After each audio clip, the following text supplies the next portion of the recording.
Watching. There we go. No, there are no reportable items. No reportable. Thank you. Roll call, please. Vice Mayor Payne. Here. Councilmember Hewer. Here. Councilmember Campion. Here. Councilmember Powers. Here. Mayor Cruz. Here. All right. Our flag salute will be done by Troop and Pack 498 and 598. But before that, I'd like everyone to rise for a silent prayer.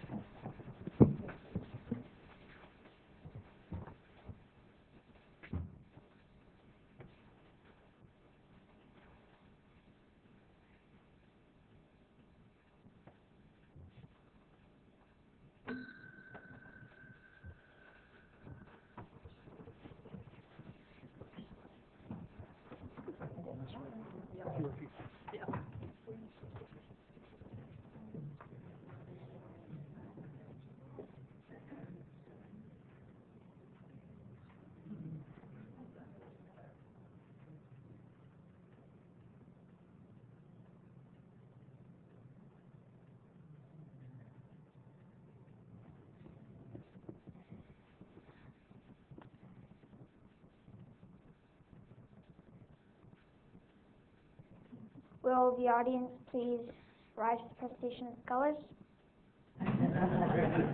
Salute. Color guard advance.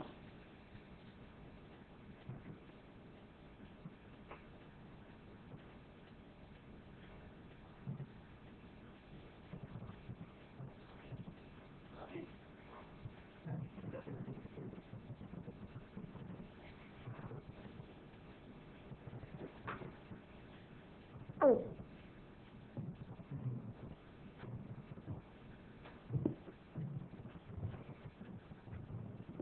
Color guard prepare to post the colors. Post the colors. Will the audience please join me in the Pledge of Allegiance?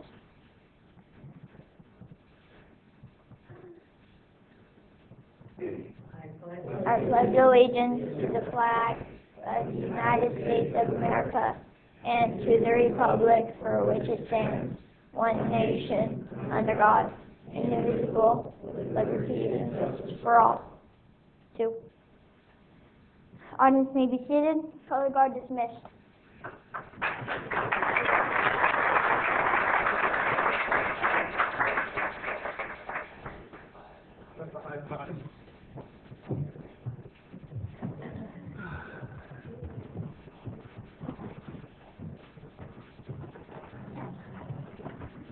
I guess not. Well, I think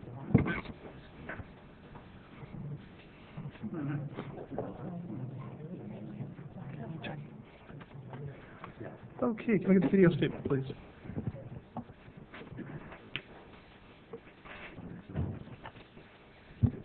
This meeting of the Galt City Council will be cablecast on Metro Cable 14, the Local Government Affairs channel on Comcast, Consolidated Communications, and AT&T UVerse. The meeting is also webcast at www.saxmetrocable.tv. Tonight's meeting will air this Friday and Saturday at 9 a.m. This meeting is also closed captioned. A DVD copy is available for checkout from any library branch. Very good. On agendas, approvals, additions, and/or deletions, I understand we're pulling number 7 from the consent. Yes, Mr. Mayor. Actually, it's not from consent. Item K7, A7. which is the under Police Department regulation of alarm systems. We'd like to continue that to the next meeting, please. All right.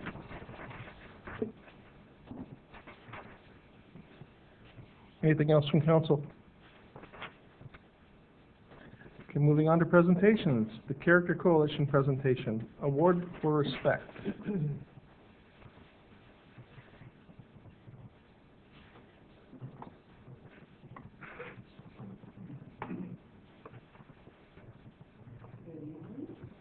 Council members and Mayor Cruz, thank you for allowing us to be here. I'd like to ask Mary Martinez, and the more worry, and down.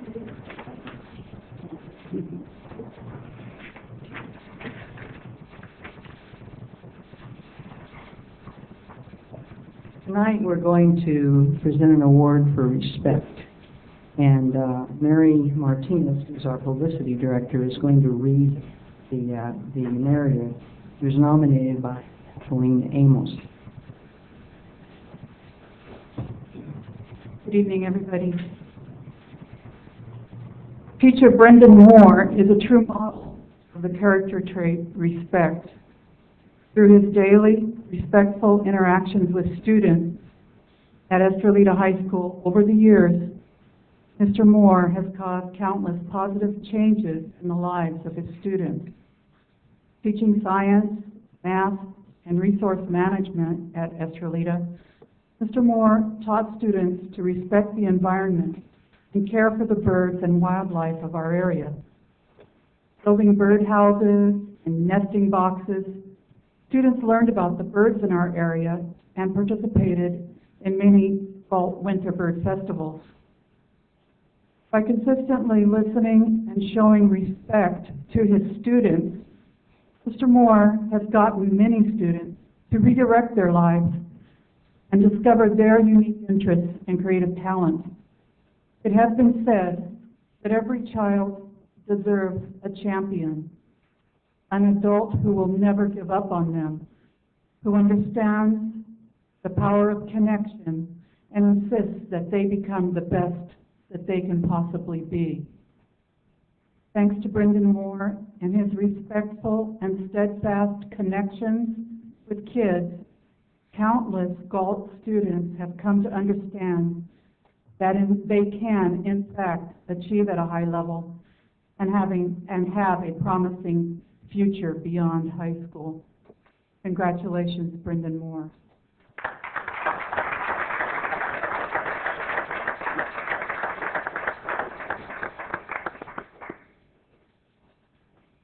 Are any of Mr. Moore's former students here? Raise your hand. All right, you guys know, what do you say? Hey.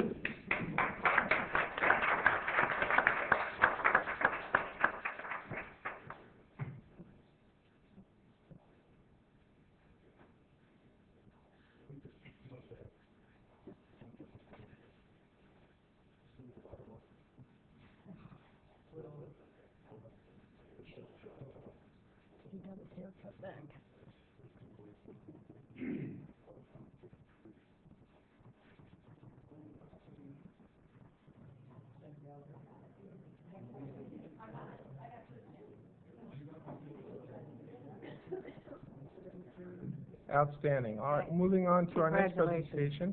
Congratulations, Brendan. Problem-oriented policing. Chief of Police. Up.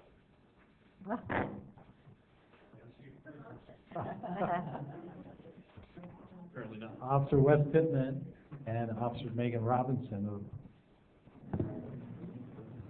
Right. Good evening, Council Mayor Cruz. Thanks for having me up here. I appreciate the opportunity to talk with you guys. I'm not going to take up too much time. I want to keep everybody updated with what we're doing, goals of the team, the intent of the team, and I highlight some of our successes so far. My name is Officer Pittman. I've been with the department about 10 years. Partner, Officer Megan Robinson. We're getting out tonight. Training. She's been with the department for a couple of years now. So in April of this year, the department formed their POP team as a result of some schedule changes, addition of some personnel. The POP team operates out of the Detective Bureau. It's a two-man team or two-person team. Simply, you see it up there, POP, problem-oriented policing.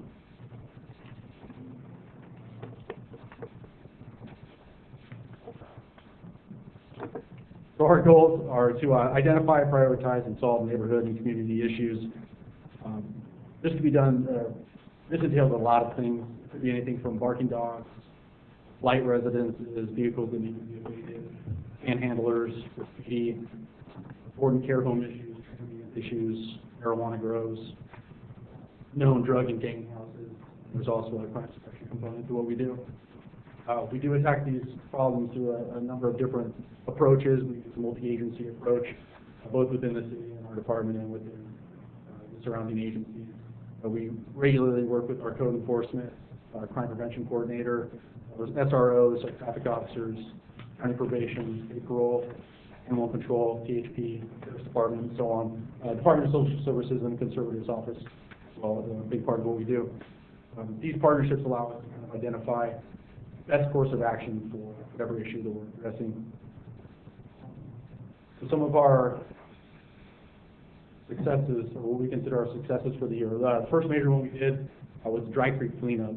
We identified 5 large camps in the Dry Creek area under the freeway and west from the bridge there. 5 large camps with the corresponding amount of human waste and trash and dirt and everything else that comes along with that. In September this year, we had 40-plus volunteers from the Rotary Club, CAPS, neighborhood volunteers. A number of our churches came out, high school volunteers, and Cal Waste donated some resources for that as well. We actually filled up 2 40-cubic-yard trash bins that were donated by Cal Waste with trash debris from down there. We spent about 6 hours doing that. Since the cleanup, we've been working with the property owner, Arcadia Development, out of the Bay Area. We're going to work to put up some fencing, some new signage, and that kind of thing, so we can start taking some enforcement action for trespassing down in that area. Additionally, some of our churches are working with some of the displaced people, trying to get them some services and whatnot. The pictures really don't do it justice. I'll go back to it. There was a ton of trash out there, probably 2 tons. Pretty amazing, actually. And a lot of the people that hang out down there are people that live down there, so criminals. Their sphere of influence goes beyond just the creek itself, so they were involved in some drug use and property in the city. So I think we've addressed that one pretty well.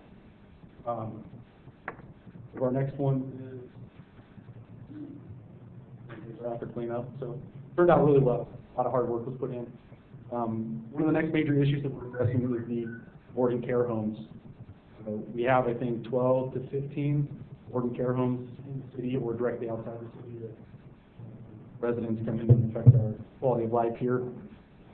Some of the problems we see with them, there's aggressive panhandling, they're out there bumming for cigarettes, using the restroom in public, thefts, roadway hazards, and that kind of stuff. They're the people that you're seeing going up and down Twin Cities Road, Paso Road, they're the panhandlers at Rayleigh's and Walmart and Save Mart. We're working with the Department of Social Services. They're the licensing and regulating agency that oversees all of the care homes. We're trying to get some additional barriers in place so that the proprietors are being held more responsible for their people. Right now, I think by the end of the year, we're probably going to hit 200 calls for service just from those care homes and something people that live in those care homes. A couple of years ago, when we really hit it hard, we were down into the 30s, so there's been a significant increase over the past couple of years. We've had a handful of cases so far with the proprietors and the services office. We're just trying to have them put in more activities, more supervision, more qualified staff so that we can drive those calls for service down. Calls for service, that's just through September, so we've added a handful to that. Next major issue is the marijuana grows. We passed the ordinance earlier in the year. Along with the marijuana grows, these apply to anybody, primary caregivers, qualified patients, cooperatives, collectives, dispensaries, all that kind of stuff. Nothing is allowed here. A lot of the issues that we're seeing is obvious structural and electrical safety issues that come with indoor grows, but also the increase in crime that comes along with them. There's an unsavory element that comes along with the people that are selling that and cultivating that. Always a risk of burglaries and robberies and shootings. Very well documented. And then just the nuisance of the marijuana growing outside. It affects homes everywhere, really, the entire block. So we had a couple of significant cases related to marijuana grows. One being out kind of in the northeast area. It's a real problem house where it's a lot of short stay traffic, a lot of cars coming and going. We determined that the primary suspect was not operating under the National Use Act. Served a search warrant against 450 plants, 30 pounds of processed marijuana packaged for sales, and made a handful of arrests. The next one was actually spotted by a CHP officer, airplane, was just outside the city, Stockton Boulevard, north of Twin Cities. There was using Sac County SWAT. We served a warrant. We seized 1,100 plants out of that. grow. So those are our two most significant ones this year.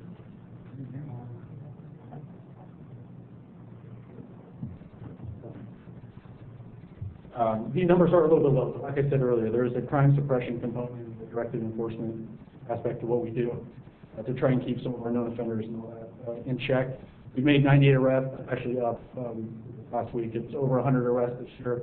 Majority of those are felony arrests, 21 drug-related arrests, 2 firearms in connection with felony cases.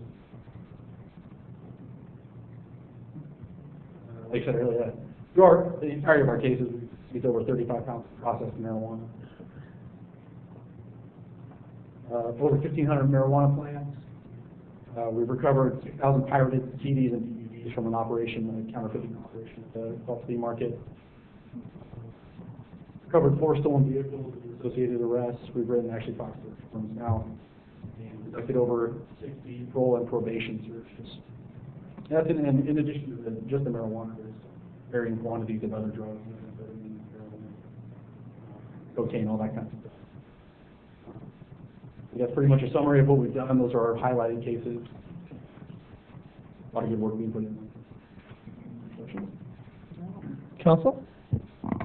No, but I'm pretty impressed. Thank you for all your hard work, both of you. We appreciate it very much. Thank you. Awesome job, sir.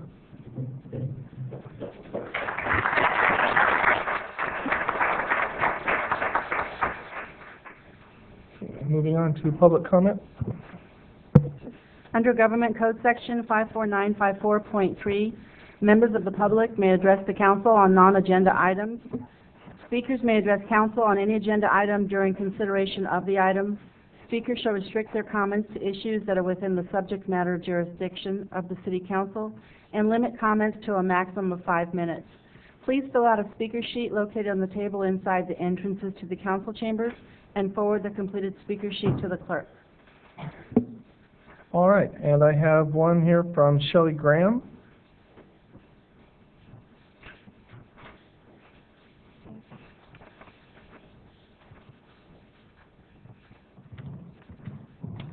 Hello, everyone. Good evening. I'm Shelley Graham, and I am the Vice President of the Galt Friends of the Library. President couldn't be here. She's out ill. This is my sister, Vicki Mallory. She's also a member, as well as Carol Myrick, who, right here, she's the treasurer and also in charge of fundraising, and also Barbara Payne, the Friends. Anyway, what I'm here to discuss with you today, just to inform you of, is that this week, October 18th to the 24th, is National Friends of the Library Week. What's a national thing? The Friends of the Library is a totally volunteer group. Right now, we have about 15 members. Always looking for more. It's not a limited, it's not, anybody can join. The purpose of the Friends is to support programs put on by the dedicated and helpful library staff and to raise the money needed to support these programs. To raise this money, we sell candy in the lobby of the library 3 times a year, as well as donated and used books in the lobby also. Keep in mind that every program that we have at the library is free to the people who attend. Nothing is of any cost, which is why we have the fundraising. Some of the programs, and I'm going to read these off, but some of the programs that we put on and are supported by the Friends are Dia de los Niños, Day of the Child, which there's activities and booths and face painting, free books for all the children. Summer reading programs, animal programs, weekly teen programs, musicians, puppeteers, knitting classes, jewelry making classes. At Christmas, there is a woman and her daughter that come in and they taught us how to make tamales. And this year, we're going to learn how to make empanadas. We have a new seed library in the library that has free seeds for anybody who wants flowers, vegetables, so if they want to have their own garden. Next Monday at 6:30 in the library, there's a magician coming, which is free. We also have, on October 31st, there's a Halloween hunt in the library for all the kids. Class on composting, salsa dance class, many different art classes for all ages. We also participated in the Galt Heritage Festival and National Night Out. As a plug and a thank you to all of the city council members, the library expansion will definitely enhance every one of these programs, make it a lot easier for us, more room. And thank you for helping us help support our community. I'd like to say a couple of words. I don't think the community realizes what a contribution the Friends of the Library make. We have some fantastic programs that we offer to, all ages, from the little ones reading to a dog, pause to read, all the way up to the salsa dancing. And this is all through the very hard work and giving up their time of the Friends of the Library, so that they can make all of these programs available in the community to everyone and free of charge. So I want to say, for me, and I'm sure that council would join with me and say how much we appreciate your hard work, and you hardly ever get recognized, so I'm glad we finally found the time to recognize you. Thank you. Awesome. Thank you. Thank you.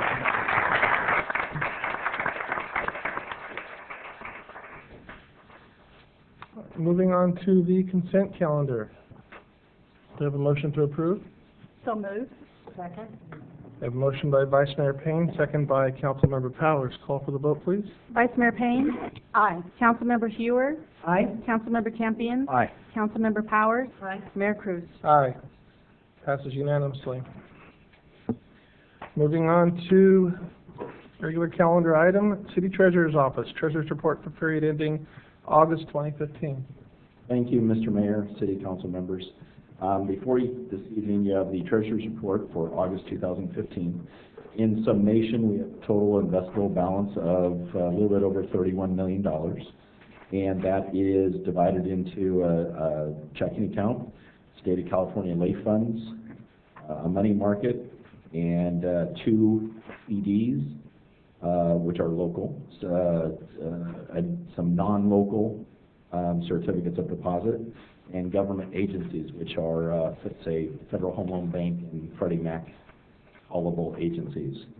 So that makes up, in summary, that makes up the Treasurer's Report, and I'll go into more detail if you need to. Council? Any questions? I did have one. I recently met with the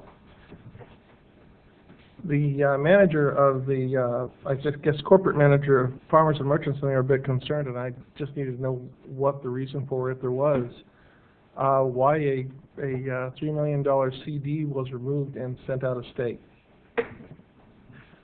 I got a very good answer for that. At least I hope it is. How about that? Always remember the objectives when investing money, particularly in the city money. What do I always say up here? Safety, liquidity, yield. Okay? And so this is a great example. For, if you look at your report, as I said, the total investable balance is $31 million. Now, if you go through it, we have a checking account at Farmers and Merchants of $1.5 million. We have a money market at Farmers and Merchants for $3 million. We also have a certificate of deposit, which is a 2-year certificate of deposit, which has 1 year remaining on its maturity, so it will mature in September 2016. And then in September of 2015, so this was just last month, there was another $3 million certificate of deposit that matured. So when you look at the $31 million, and then you look at how much we have in Farmers and Merchants all total, which was about $10.5 million, and you do the math, that's 33% of our total investable funds in Farmers and Merchants. That's, from a treasurer's perspective, that's an over-concentration of those funds. In the old expression, you have too many eggs in that basket. So what I did then was I removed that $3 million, and which brought down that ratio, okay? And we want to keep that ratio right around 19%, not 33%. So what I did is take that $3 million, split that $3 million up into increments of $250,000, and then invested those the 12 $250,000 increments nationwide to in 2-year CDs and 3-year CDs. Okay? Now, that's the number one reason why I did that. So in essence, I reduced the risk that we had in farmers and merchants, and now by purchasing those CDs in the $250,000 increments, that's covered by FDIC insurance. So now that money is now backed by the full faith and credit of the United States government. So that's, as I said, that's the number one priority. Number two priority was yield, and I want to talk about interest rates, and I won't bore you too much, but I will say, when this came up for maturity, farmers and merchants offered us for a 2-year CD to renew at 0.75%. When I went to outside of farmers and merchants nationwide, I received an average of 1.14%. Okay? Now, on the 3-year term, farmers and merchants offered 0.85. Outside, nationally, I received an average of 1.55. So 1.55 versus 0.85. So it was also the fact that we were going to receive a greater yield. So, I guess that's a long explanation to, I reduced the risk. Now that money is backed by the full faith of the United States government, and I was able to get a higher yield on that money. Okay, so I'm hoping that answers your question and gives you a good explanation. Perfect. Okay. Thank you, sir. All right, thank you very much. And one more thing I want to add. I didn't do this all in a vacuum, okay? Throughout the entire process, I also was communicating with another member of the city's investment committee, which is Inez Kuru. So it wasn't like that Sean just ran off and did this. It was definitely well planned out, well thought out, and we felt that was the best direction for the city's money to go. Okay? I agree. Thank you, sir. Thank you. Move to accept? I have a motion to approve by Councilmember Hewitt. Do I have a second? Second by Councilman Campion. Call for the vote, please. Vice Mayor Payne? Aye. Councilmember Hewer? Aye. Councilmember Campion? Aye. Councilmember Powers? Aye. Mayor Cruz? Aye. 5-0. Thank you. Thank you again, sir. Okay, moving on to the City Council's office. Strategic plan.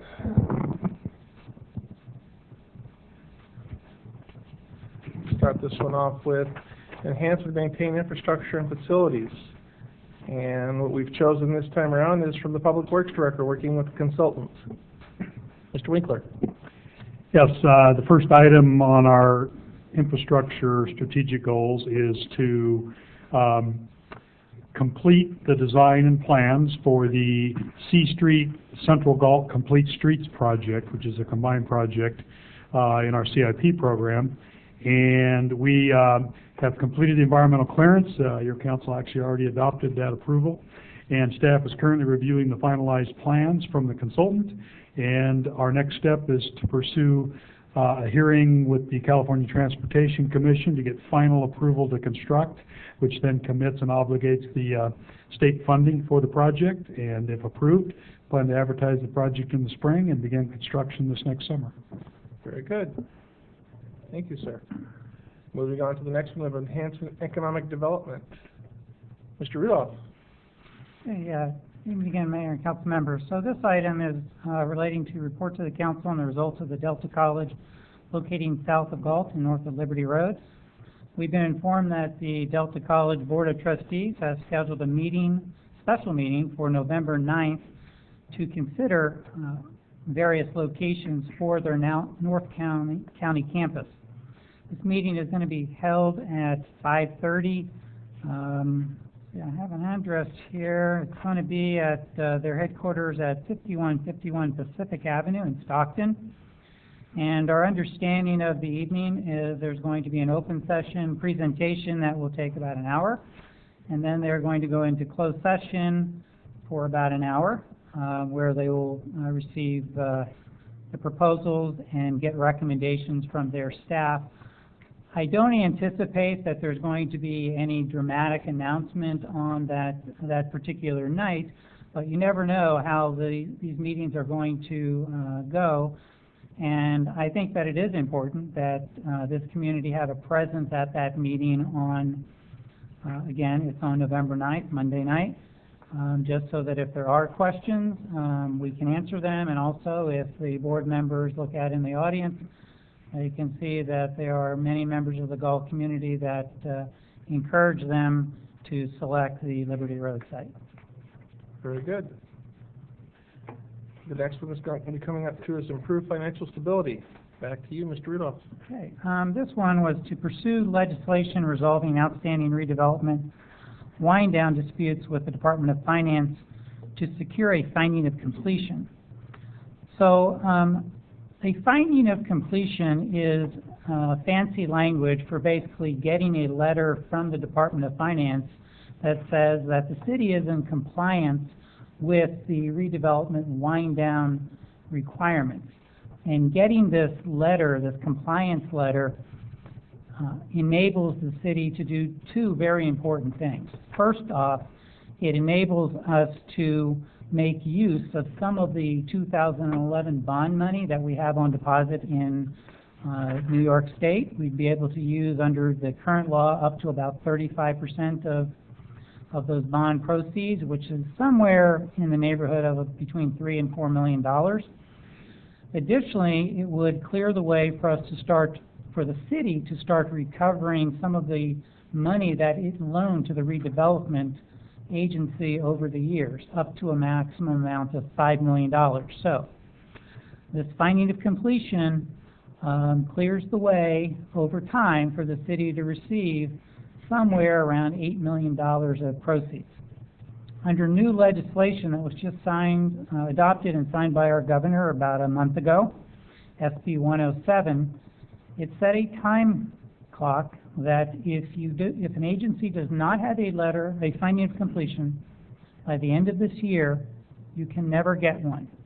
And the reason we don't have one right now is we have a $1 million dispute with the Department of Finance. We are going to be placed in a situation where we either have to pay that money and then ultimately recover it over time. There was one other option in this SB 107, which was to work out an installment payment agreement with the Department of Finance. We have already drafted a proposed agreement. We delivered it earlier this week to the Department of Finance, and we are hoping that within the next month we can actually reach an agreement. If we don't reach an agreement within about a month, I'll be coming back to council and asking for your authorization to basically pay the $1 million so we can get this finding of completion and clear the way for us to recover $8 million. So, a long explanation, but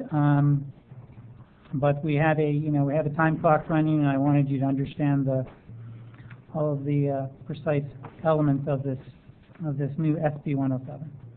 And correct me if I'm wrong, we've already had one finding of completion, but they rescinded it.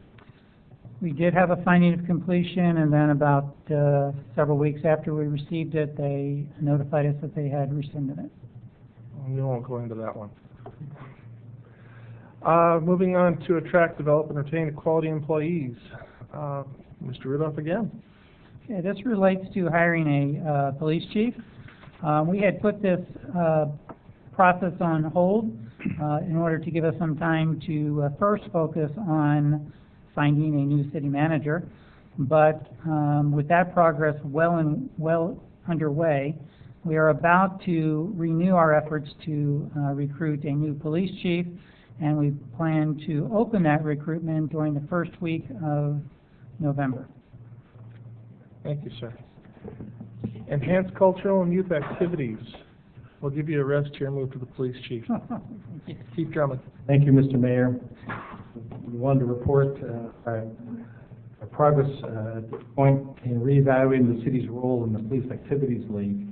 And at this point, what we wanted to do and what we have completed is to go out and research other programs in the area. We reached out to 18 agencies in the immediate area that have Police Activity League programs, find out how they're organized, how they're run, how they're funded, how they're staffed, what the programmatic elements are like programs, So that phase one is completed.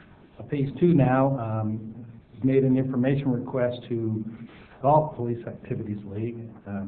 I've exchanged a number of emails with Mike Singleton on that, and we have a meeting scheduled for October 27th with he and his board, and where they're gonna give us that information, and we're gonna have a interaction, give and take, question and answer over that information.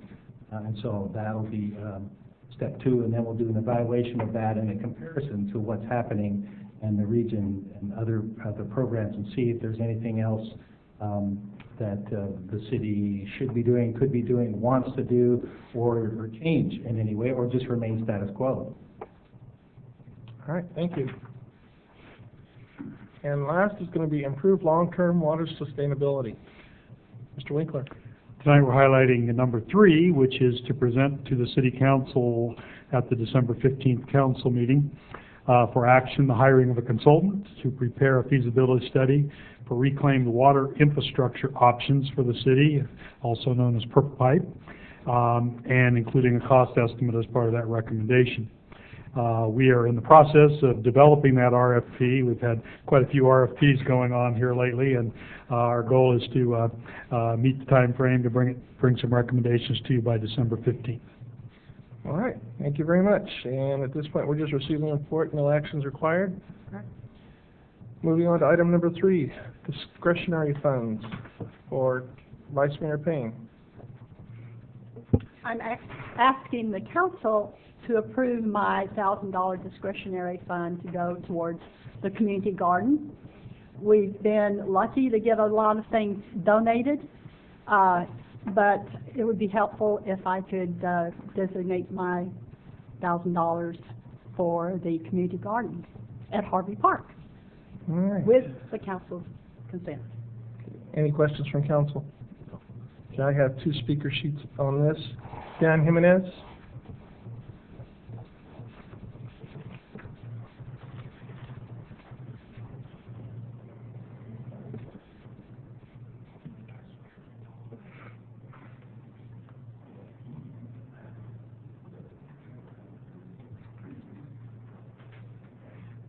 Dan Jimenez, and I live in the city. And just on cue, I just heard Vice Mayor Payne say she would like to donate her $1,000 to the community. I guess I have a hard time with her discretionary funds. It really should be taxpayers' funds. Yours and mine, that council members, I'm not just singling you out, that they give away to whoever they want to, whoever they deem needs it. And as citizens, you, myself, we don't have a say-so on who they're going to give it to.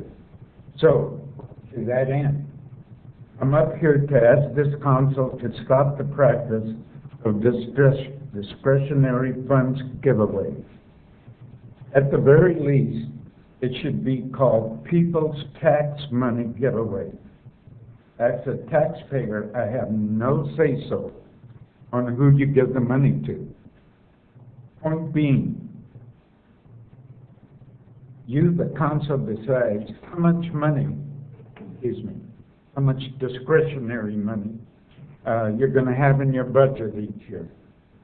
Then each one of you decide how much money you want to give away and to whom your favorite cause is. Again, no input from anybody here.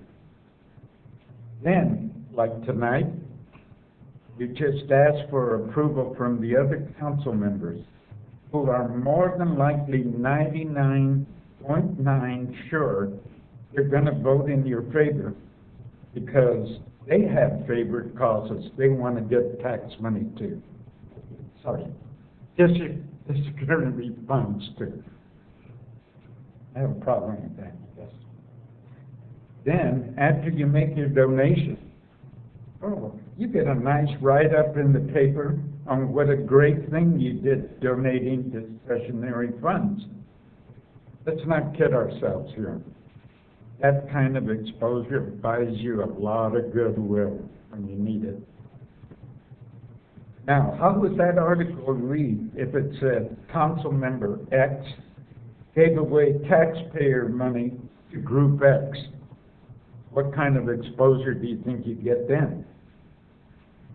If you really, really want to get honest kudos and high praise for giving a donation, take the money out of your own pocket. I'd like to see that. I'd like to see one of you slap $1,000 on the table and say, I'm giving this to whatever charity you want to give it to. Does anybody here really expect that to happen? Not when they can get their hands on somebody else's money. Here's an idea. Why not take a survey of the taxpayers? Ask for input on how those funds should be used. I'm sure there's some great ideas out there. Then the whole community becomes engaged in the process. But knowing how councils do not like sharing any of its power, I'm positive that idea is going to die as soon as I leave this podium. Thank you, Ms. Jimenez. I'd like to comment. Mr. Jimenez, I would just like to offer some kind of response. One of the reasons that we ask in council meeting for agreement from the other council members is because we want the public to know how this taxpayer money is being used. And I think we've all been elected by the citizens, and they have some trust that we will be doing everything in the best interest of the city. And I would also say that I have been turned down in the past. So it's not exactly foolproof, but at least it is transparent. And if you have objections, you're certainly welcome to express them. Thank you. Okay, in response to that, you're right, you were elected, but when people checked off during election time, there wasn't a box in there that said, if elected, should they have discretionary vote? Yes or no? My point is, we don't have a say-so. No. Transparency's good, but what good is it if there's no input? And I think that's what we're asking for is input. And you know what? You're asking that from the other council members. No, I'm bringing it up here at the council. And you have given input, and I appreciate it. I do. Thank you very much. All right, Sherry Daly?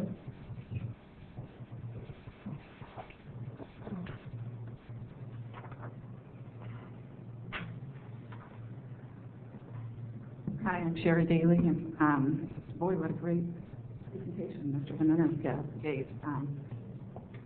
I agree with Mr. Jimenez.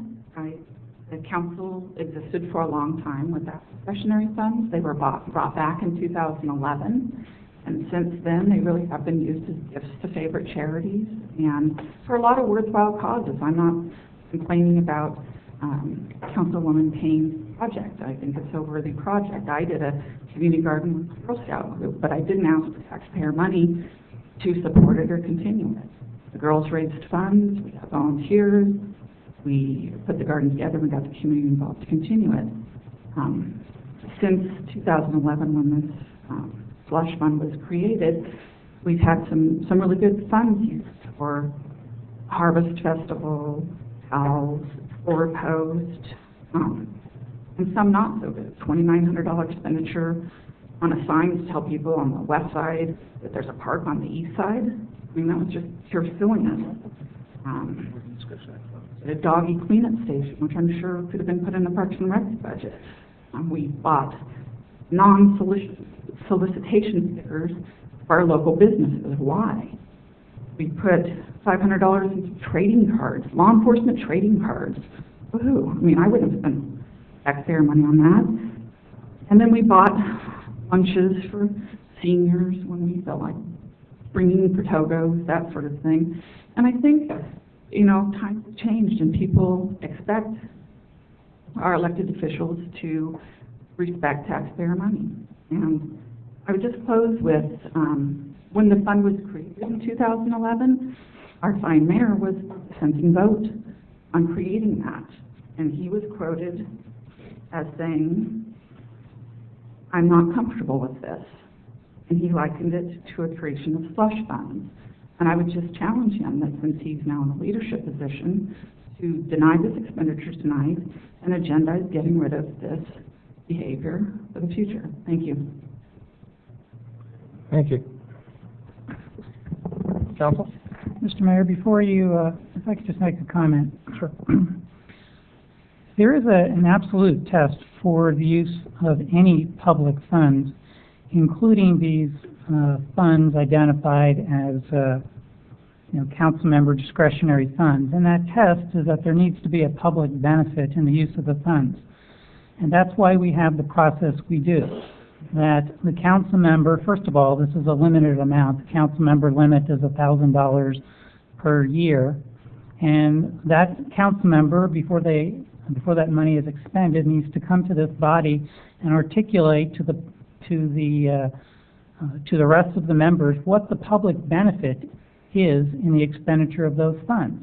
And then if a majority of the council believes that there is a benefit, a public benefit, in the expenditure of those funds, then they vote to approve it, and that is how the taxpayer money is spent. And it's in an open, noticed meeting. There is an opportunity for the public to weigh in, as Mr. Jimenez did, through public testimony. So this is an open, a public, and a lawful process for the use of taxpayer funds. And I'd like to say something about the garden, what a benefit it is to a lot of the low-income people in town. As the director of South County Services, there's been an abundance of an overflow from that garden, and you could not believe the thrill of a lot of those people when they came into South County Services and saw that there were some fresh vegetables that they could take home along with the other food for their meals. So I thank you for that, and it does serve a big benefit to a lot of the city. Thank you. And one other comment. The reason for the community garden was part of a plan to recover the Harvey Park area, which is our historical area. And the idea was to bring some of the community together to grow vegetables and get to know one another. So we have taken a lot of vegetables to South County Services as well as to some of the churches, which they distribute out to the people that need it.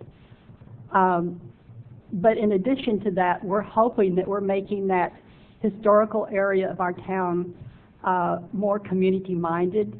We've worked hard with Harvey Park as far as upgrading the baseball field, as well as the playground equipment that's been added, and the community garden is just part of that whole plan. So, and I should have gone into it a little more. I thought everybody knew what it was about, and I should have explained more the public benefit, and I apologize for not explaining it a little bit better.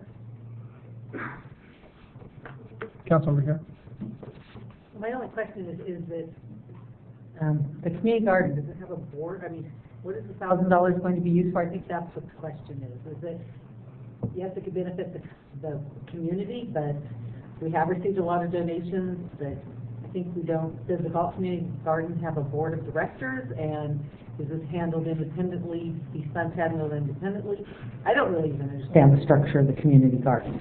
And where, sometimes when money's gone to organizations, we know exactly what it's being used for. We're just kind of asking for $1,000 to be spent on the community garden. Is it going to buy seeds? Is it going to pay for the water bill? I mean, what is the $1,000 going for? I guess that's what I don't understand. And maybe the community doesn't understand either.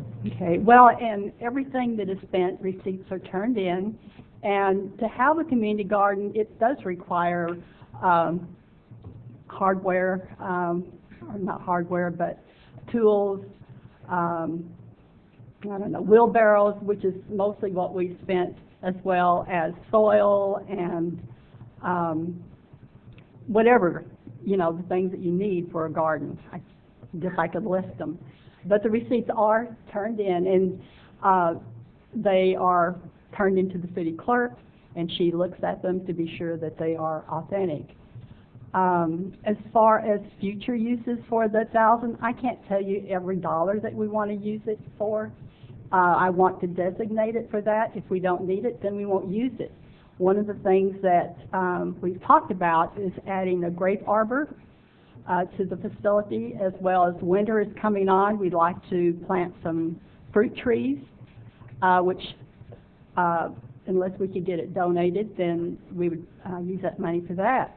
And we try in every case to get things donated, and we've been very lucky. But I'm not going to say that I can tell you at this point what every cent of the $1,000 is going to go for. I'm just saying I'd like to designate it for that and use it if we need it for the garden. If not, then it won't be spent.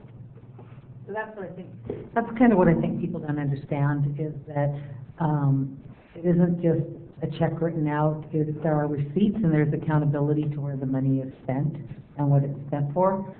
So it's not just handing, you know, it's not just Councilman Payne just saying, okay, here's $1,000. It really is accounted for, so that we know that it is spent and accounted for items needed for the community garden. Okay. Thank you. As to your challenge, you didn't think I was going to let that go, did you?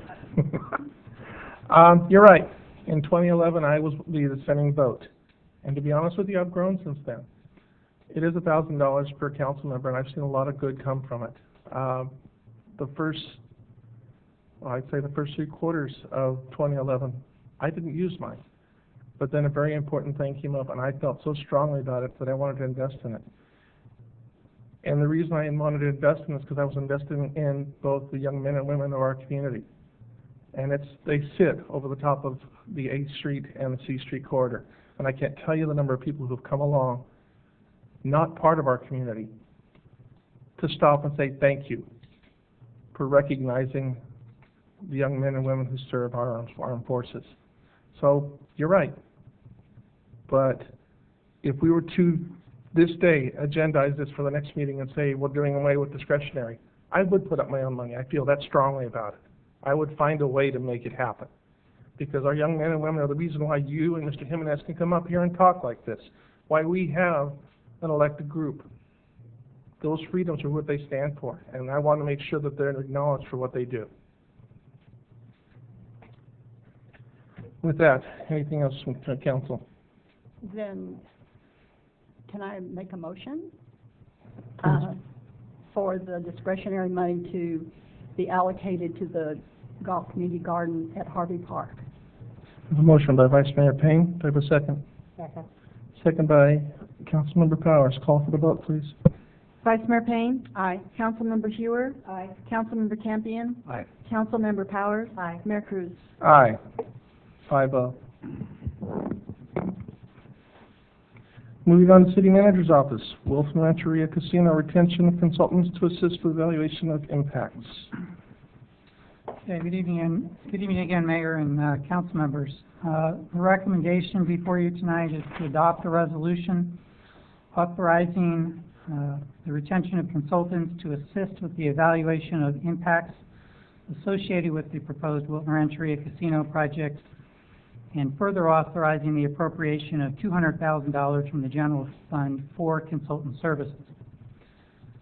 By way of background, the Wilton Rancheria tribe has filed an application with the Bureau of Indian Affairs for 282 acres to be taken into trust. This property is located within the city's sphere of influence area north of Twin Cities Road.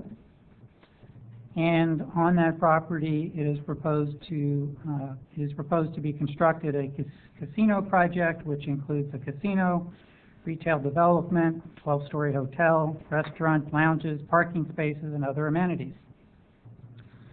The city has been working cooperatively with the tribe for probably the better part of a year relating to this particular project, but we are fast approaching some critical points in this process.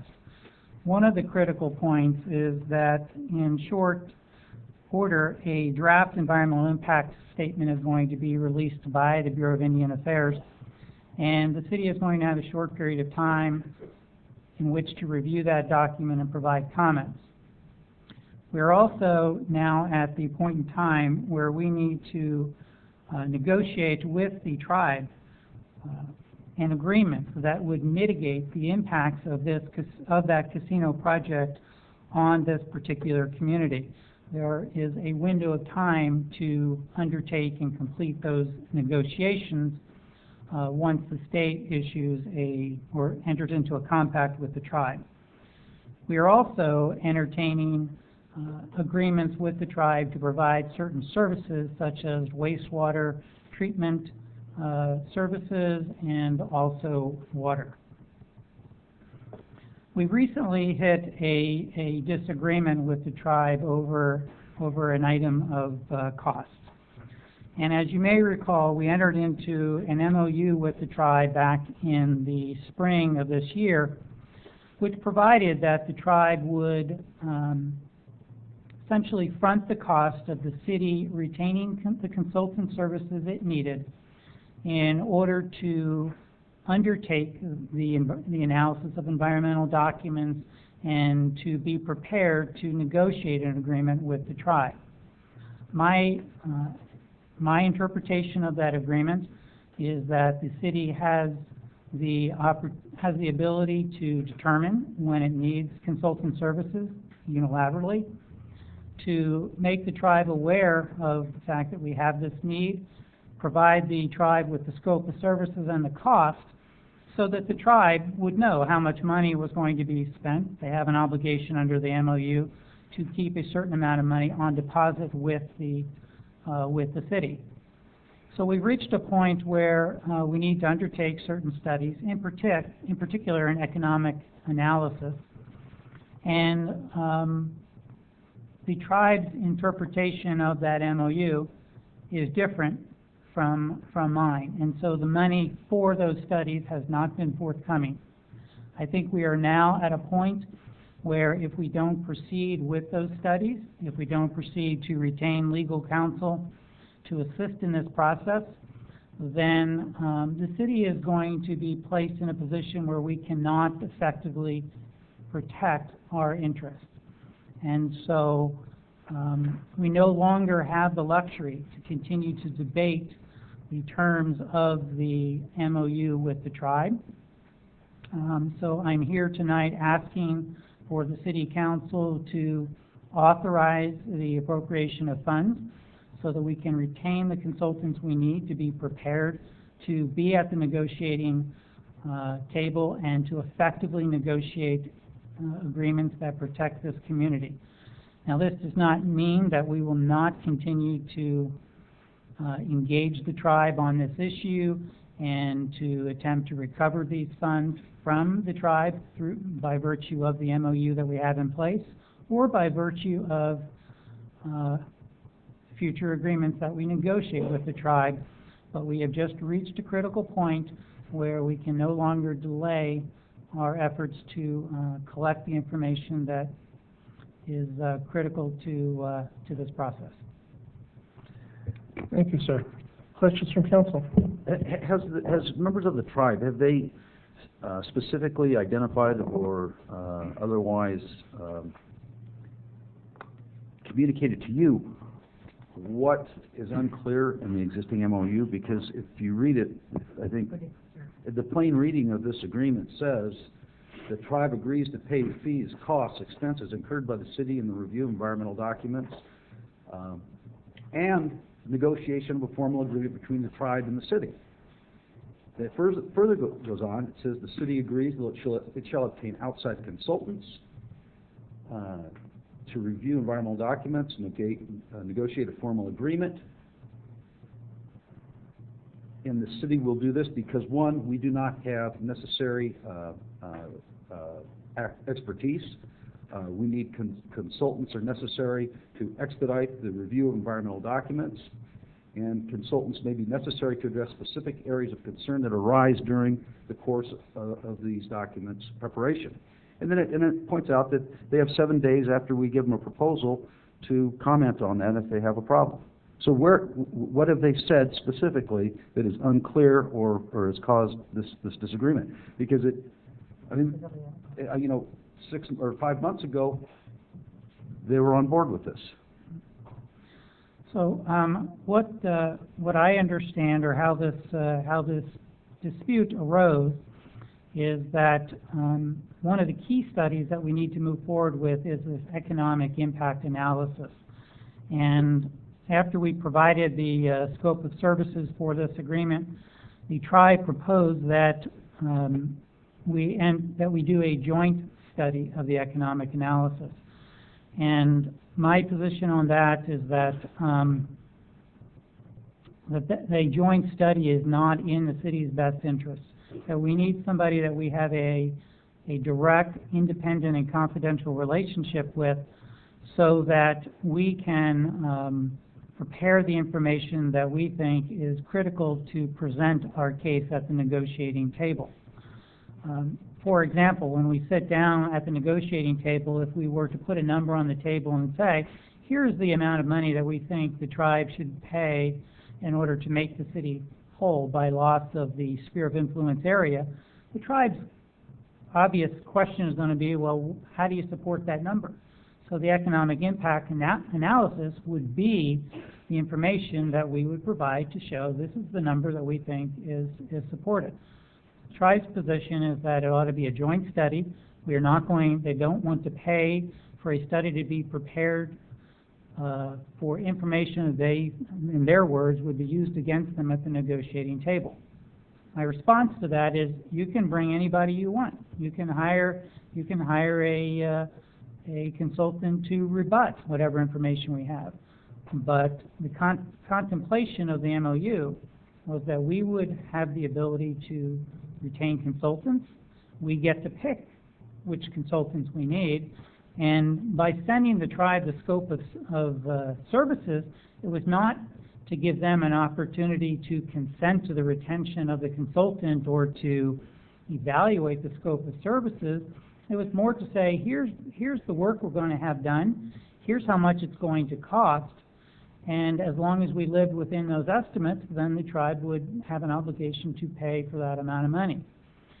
As it relates to the legal costs, the objection was that the costs were too high. And the reality is that we're paying the same hourly rate to our attorney that the tribe is paying to their attorney. And it's really hard to have an estimate for legal costs because it really depends upon how many meetings you have and how long the negotiations go on.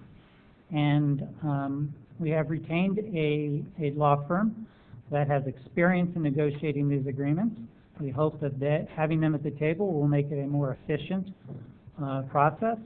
But really, that's kind of a side point. You know, we get to pick which lawyer we think is at the table to represent our interests, just like the tribe does.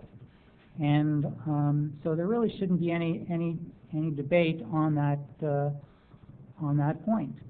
So beyond that, I really can't articulate what objections the tribe has to paying the cost. Well, I'm very disappointed. I mean, I assumed that they would be a very good community partner from everything that was said early on, and this is not the way I think a relationship should be started. It's very clear in the agreement and this is a pretty standard agreement. This is a development project of sorts. I mean, it's a development project. We require applicants to pay these exact same fees. These few and projects charges. is paying the Exactly. exact same fees. Exactly. correct? So, I mean, this isn't out of the ordinary. This is very standard when it comes to new projects. And it's... And it was signed, sealed, and delivered. Yes. Is there anyone from the Rancheria here this evening? Just step right into that one. We actually have one speaker, Raymond Hitchcock. Step forward, sir.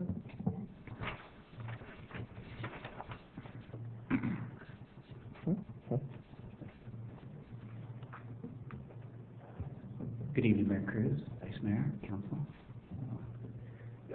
Can you answer, I mean, what's wrong with this agreement? I mean, 5 months ago, this is what you signed, you agreed to it. Now we've got a reversal of your position on what you've already agreed to. I wouldn't call it a reversal, Councilman.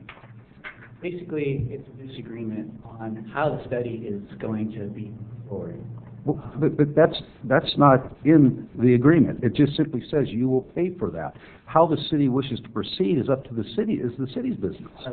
Number 3 in the reimbursement agreement, letter B, states that if there is an issue with the scope of work and the estimated cost provided by consultants, prior to the commitment of work of services, if the tribe has any questions or concerns regarding such information, the tribe shall communicate such questions or concerns to the city. We did that within 7 days. We also emailed and had phone calls. Which study was that in relation to? The consultant fees that Mr. Rudolph is referring to, there's a $50,000 consultant fee looking at the 282 acres and attorney's fees as well. Now, the last line in letter B, if I may finish, sir, parties shall meet to work out these issues prior to consultant commencing work. We did that on August 27th, and we came to an impasse. The tribe felt that, first of all, the attorney's costs that were presented to us, $40,000 of upfront MOU pre-negotiations and $110,000 of negotiation costs were extremely high. We, up to this point, from 2013, the tribe and the city of Galt had great relationships together. We had government-to-government relationships. We sat with the ex-city manager, Jason Berman, and Stephen Rudolph as the city attorney, and had discussions about the tribe moving into the sphere of influence. We all along had always talked about the potential of, talking about the potential mitigation of the 282 acres of the tribe moving into that sphere of influence. As we move forward, we get to this point to where we entered into an MOU. They came to us and said, we cannot pay for all these costs to look at this draft EIS that came out in March, 3,000-page document. They needed people to look at water, wastewater, air, traffic, everything that impacted police services as well, everything that impacted the city. They asked the tribe if we could pay for all your consultants to review and look at those numbers so you can give your comments and check to see how it pans out. The tribe agreed to that MOU. The MOU before you basically states that the tribe is paying for every consultant that you want. Now, there's not really any dispute resolution within this MOU, which is unfortunate because if you keep on saying, hey, the tribe needs to pay for this, the tribe needs to pay for this, the tribe needs to pay for this, where's our government-to-government relations to be able to sit down and discuss that we have a disagreement? And our disagreement is basically, consultant was asked to look at the 282 acres.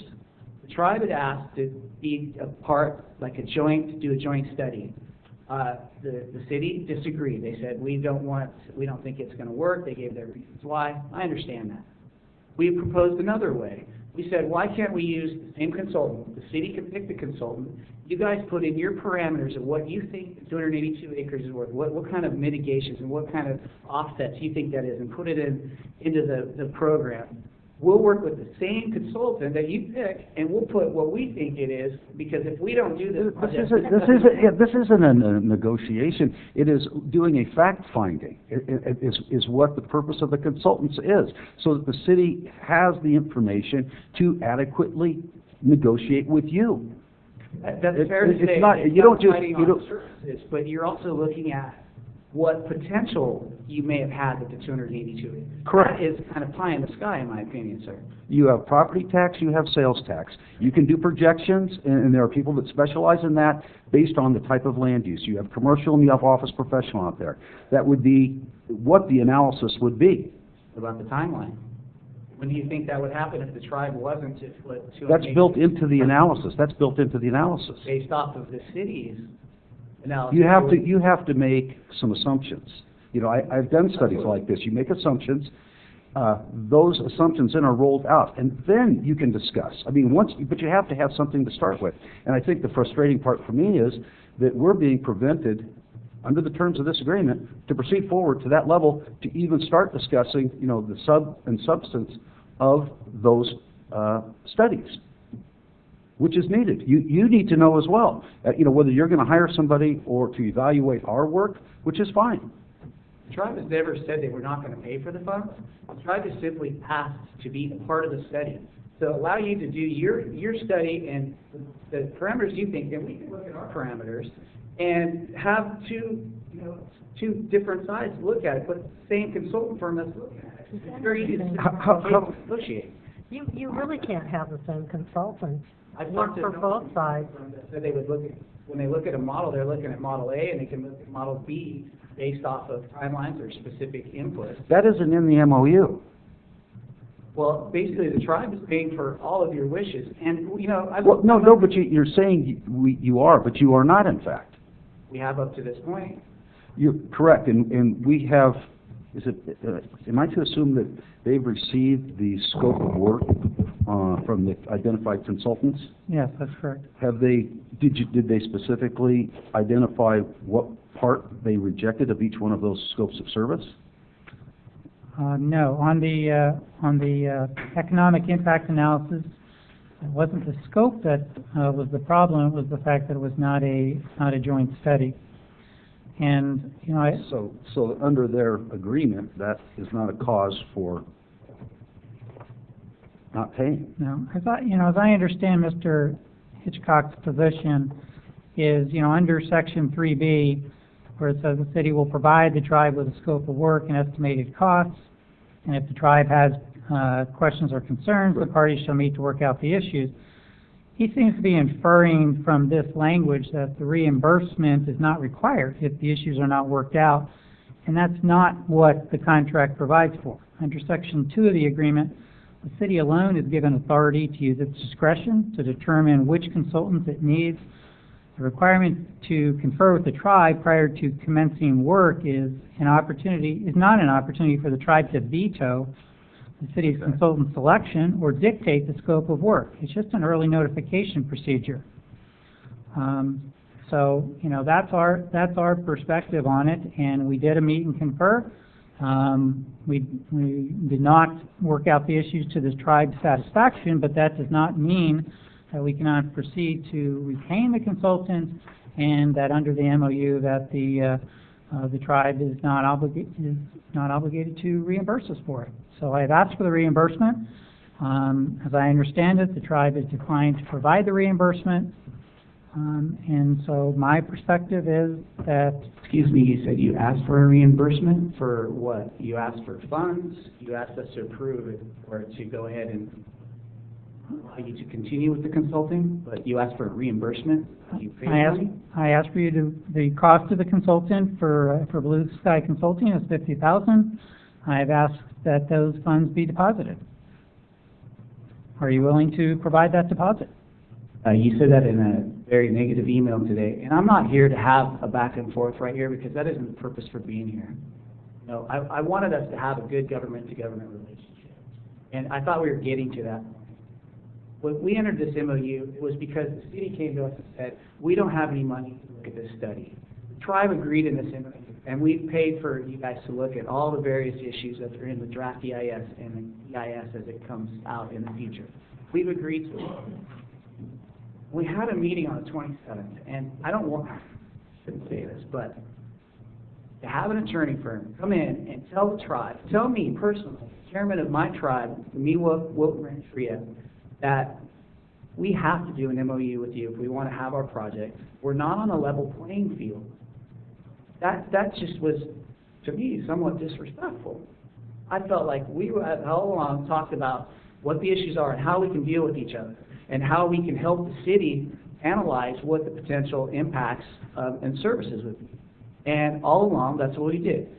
Steve and I had a meeting after that, one-on-one, where you said you were going to come to city council and ask for only $50,000 instead of $200,000, which I saw that in the agenda, which really was shocking to me. And I'm assuming the $200,000 is because you're adding the attorney's fees of the attorney that represented Roanoke Park for when they did an MOU with Grayton. Is that correct? Is that the reason for the $200,000? That's part of the cost, yeah. Okay.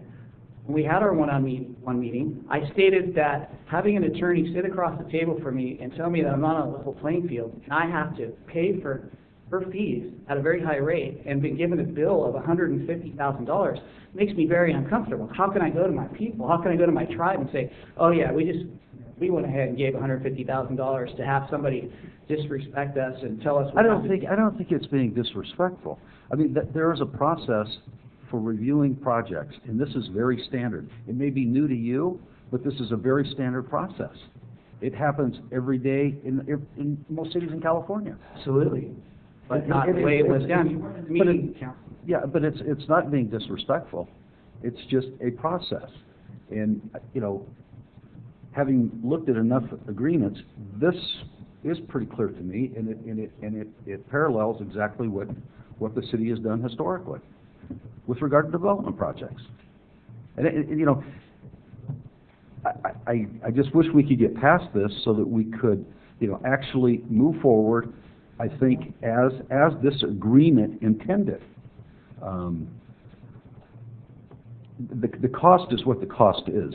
And, you know, the city manager has to put some estimates in there, particularly like on unknowns for the outside counsel costs.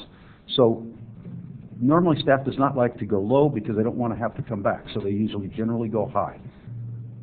We talked to, when Steve and I had a one-on-one meeting, I talked about the attorney's fees and how the tribe thought they were extremely high. If we're going to have, you know, good, meaningful, transparent relationship in negotiations over an MOU about services and mitigation and impacts on this potential project to the city, so you can tell your constituents and the residents of the city what this can do for the city, what the positive benefits are, and how the tribe is working together with the city. With that being said, I said, I want you to try to minimize the cost of this attorney. I felt like she was posturing to actually cause this disagreement. And that was the disrespect that you may say that's how negotiations go, but there's a way to do that. How this attorney came at us was disrespectful, regardless of, you know, your view of working service agreements. We never said we weren't going to pay for the attorney's fees. He said he would make sure to keep her, you know, the attorney's costs at a minimum. I thought that was fine. He said he would come to the council and ask for $50,000 for the study to get it started, because we still have issues with that, and we understand that. And when we come to an MOU agreement, we also said we'll pay for it once we have an MOU agreement, intergovernmental agreement in place. That isn't what this says, though. This says you will pay for it under the terms of this MOU. It doesn't push it off to the intergovernment agreement. Fair enough. Is that correct? I have not said we're not paying for it. No, you see, I'm just saying I have a disagreement. That's where I'm stuck on letter B on number 3. No, but what I'm saying is you just said you would pay it at the time we have an intergovernmental agreement. Well, the conversation that city manager / attorney and I had one-on-one after our August 27th meeting. Actually, matter of fact, 2 weeks ago, Monday, August 5th. The simple fact of the matter is, by the time we get to that point in the process, these studies need to be done, because there is a window and a time frame to negotiate that intergovernmental agreement, correct? Absolutely. Yeah, so why would we wait till then to start? I mean, we wouldn't have any of the studies completed. You're forcing the tribe to have to pay for its own consultant study, to look at your consultant study, and then sit across the table and argue where your numbers came from, where we think the numbers should be. And that's not the type of relationship that I wanted to have with the city. I wanted them to be open and transparent. You show exactly, you know, obviously services agreements, you know what those numbers are, you're able to show those, and the tribe is able to look at them and go, yeah, that looks good. Let's negotiate fairly and transparently, and that's where we're headed. As the city postured to state, we want to do this study, we don't want you to be a part of it, we don't want you to have any input on the parameters of it. Some of it is based off of services, some of it is based off of what ifs, and the tribe has what ifs. You know, I know that later today you're talking about annexing the other side of, you know, Mingo Road side in the northeastern corner of Twin Cities. If the tribe wasn't potentially moving forward and working with the city and this project come to fruition, how does that affect your development the north side of Twin Cities with the annexation? Does it move as fast as you think it does? These are timeline parameters that would be how the tribe would be looking at this study. And so we would have to pay for a second consultant, pay another $50,000 to do a study and then sit across the table and maybe argue or have an attorney tell us, no, you need to do this, this, and this if you want to have an agreement with us, and then charge up $150,000 in attorney's fees? That isn't the type of relationship we want, sir. We want, Well, we want honest, transparent. I know, but the agreement, you've already entered into an agreement stating how you would pay for those studies at the time this MOU was executed back in May of this year. So I think that, I don't think the tribe is living up to what they made promissory commitments on as part of this agreement. Well, anybody else?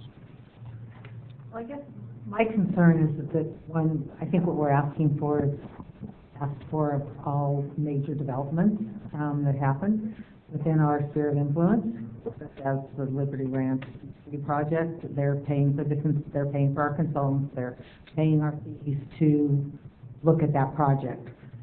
My other issue is that, yes, I agree that there's a huge amount of positives regarding the building, this development, but there's also the negatives, and we need to protect the citizens of Galt regarding what negative impacts there could be.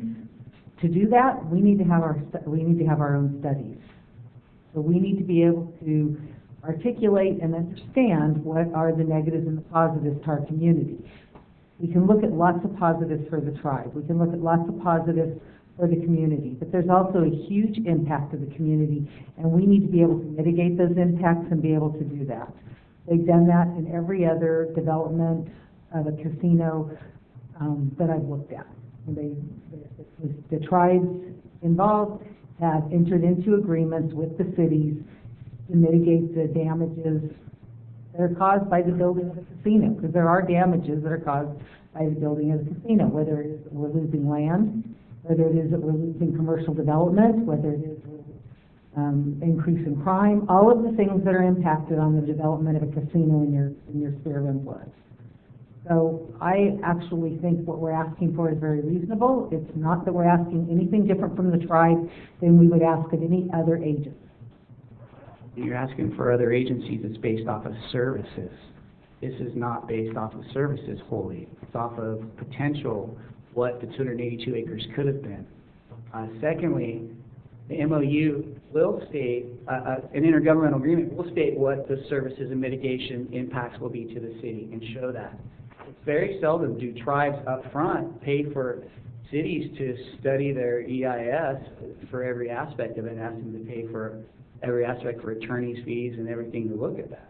Now, there are some portions that the applicant or a developer, or tribe or government, or I consider us a little different than a developer.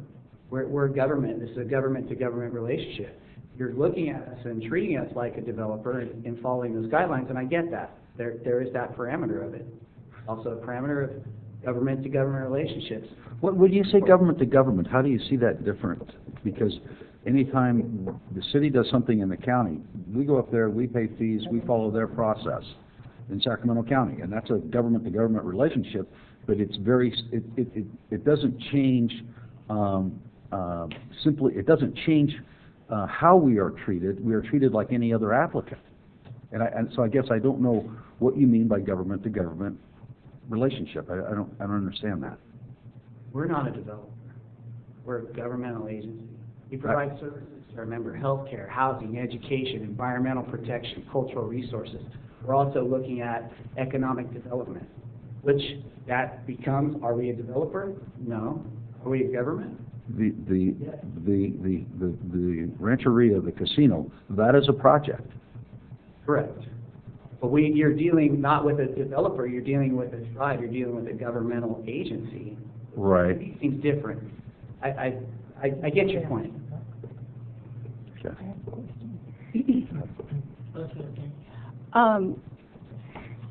We have this MOU, this agreement that in the beginning we were all fine with. And ultimately there are probably going to be some disagreements or room for discussion. But is there any provision there that says after you've had your discussion that you can then not agree to what you've said you would do in the MOU? Those were redlined in the original draft MOU by the City of Galt. We agreed to this and thought we can move forward cleanly. What I'd like to see is an amendment to the MOU that adds some language to deal with these type of issues. I don't want to see sitting across the table and having confrontational arguments, because that isn't what this is about. This is about a community project that's going to be huge for the community of Galt, the city of Galt, and the tribe itself, and the residents, businesses around here. 2,000 full-time jobs, 150 construction jobs over the life of the bill, the indirect impacts of the income, potential service agreements for water and wastewater, and potentially improving your wastewater treatment plant across the tracks, potential working with police services of impacts. I mean, these are huge positive impacts that the tribe is willing to sit down and discuss. It's always been open to do so. Can I ask you, it seemed to me like the big issue here was the feeling of disrespect when you were sitting at the table. What made you feel that way? Having an attorney look at me and say, you're not on the same playing field as us. You have to do an MOU on this project. You're not a business partner.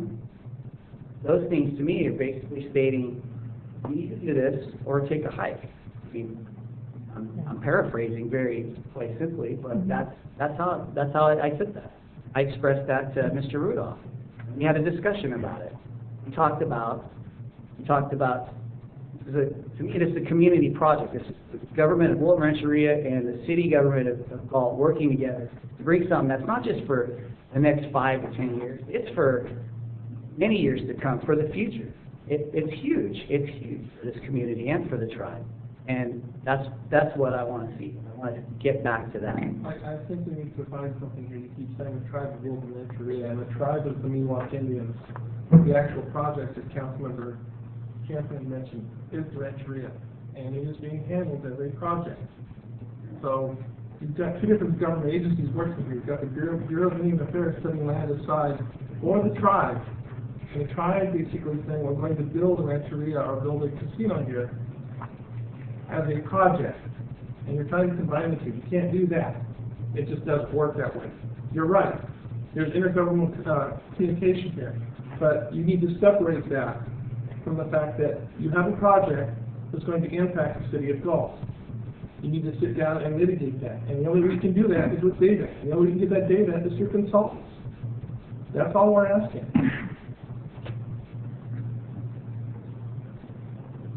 And I absolutely believe that we need an attorney representing us, because we wouldn't be doing our due diligence as a council and as a city if we weren't ensuring that we were protected. And I know that we can hope that the tribe and the city of Galt are both having good faith negotiations. And I believe that we can, and I believe that we have. But I also know that just as this MOU is a legal document, we need to make sure that we have an attorney representing us. And that attorney needs to be paid for. So whether it's paid for by us or paid for by the tribe, the MOU you entered into said that you would pay our legal costs. So we still need to protect the community, and we need the information. I just never disputed paying for attorney's fees. We were shocked at the high price for attorney's fees, and that we want to see even lower by having more government-to-government relationships to talk through these issues instead of having attorneys go back and forth and spend wasted dollars on arguing over points and not costing you any money, costing the tribe money. And we agreed to help and assist the city in moving forward on this. We never said that we didn't agree with paying for attorney's fees. We asked that they keep the attorney's fees down. Those estimations are extremely high. We're having good open relations. Shouldn't be at that. But we never said we weren't going to pay it. To see $200,000 on the agenda tonight was shocking to me, because that isn't what Steve and I had discussed 2 weeks ago. So you've said you've never said that you're not willing to pay. Then I would ask you, then, are you saying that you are willing to pay it? I'm gonna have to discuss that. I'm gonna go back and have serious discussions about what's transpired here this evening. You know, so the city council, or the city of Galt for that matter. I would hope that we could keep the legal costs down by coming to agreements and not having to have meetings and all of the things that drive up the cost, but we need to have a certain amount of money set aside for the contingency. Hence, I'm not an attorney here, charging tribal money. Thank you. Thank you, sir. That was working. Okay, do we have any further discussion with council? Do I have a motion? I'll make a motion to adopt the resolution. Motion by Councilmember Hewer, do I have a second? Second. Second by Councilmember Campion. Call for the vote, please. Vice Mayor Payne? Aye. Councilmember Hewer? Aye. Councilmember Campion? Aye. Councilmember Powers? Aye. Mayor Cruz? Aye. Unanimous votes. All right, moving on to the next one is the city-initiated annexation of property within sphere of influence. Mr. Stewart. Thank you. Good evening, Mr. Mayor, members of the council.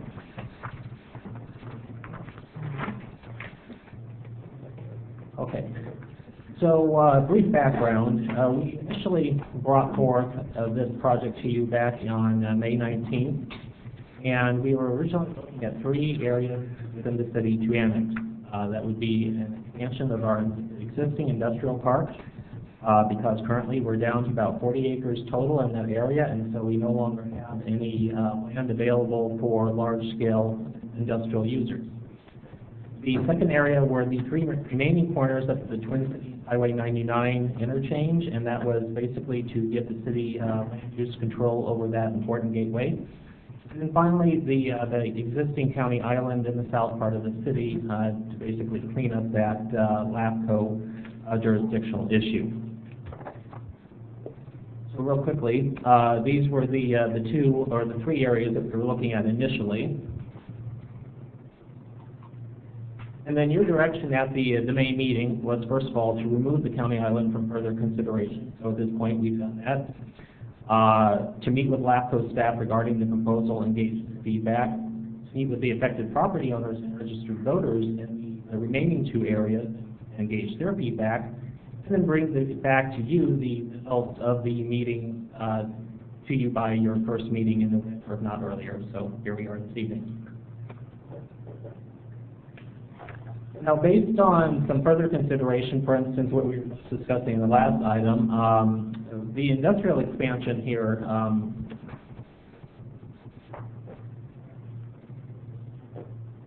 will basically remain the same as it was.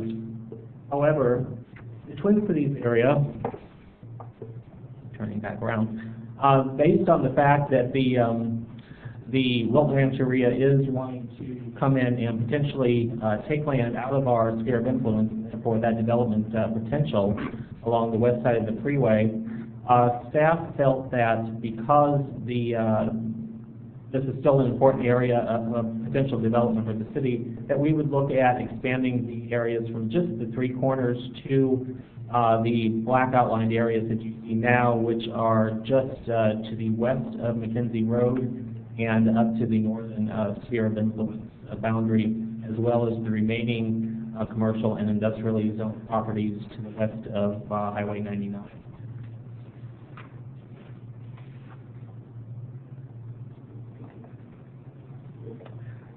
And then, based on further consideration, we also looked at, or are looking potentially tonight at also adding the remaining commercial areas along the north side of Twin Cities Road out to the just east of McKenzie Road, there, basically across from the Walmart site.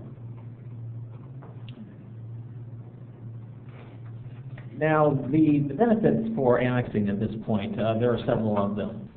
First of all, processing the annexation now as opposed to waiting for a private party to do so obviously saves the developer time. It makes the city basically more competitive in the market because the land is within city limits, and that way we don't have the unknown of when a developer or a property owner would come forward at some later date to annex properties in. It provides us, obviously, the land use control in the development process versus the county having that. It supports the city's economic development goals.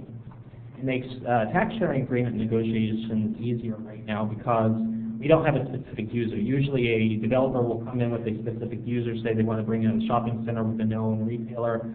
And at that point, it makes the negotiations go a bit tougher with the county because the county may actually ask for a bigger chunk of the pie than they would ask for now with basic land uses on the table, generally, or a specific user. And then finally, it would obviously generate tax revenue, property tax revenues.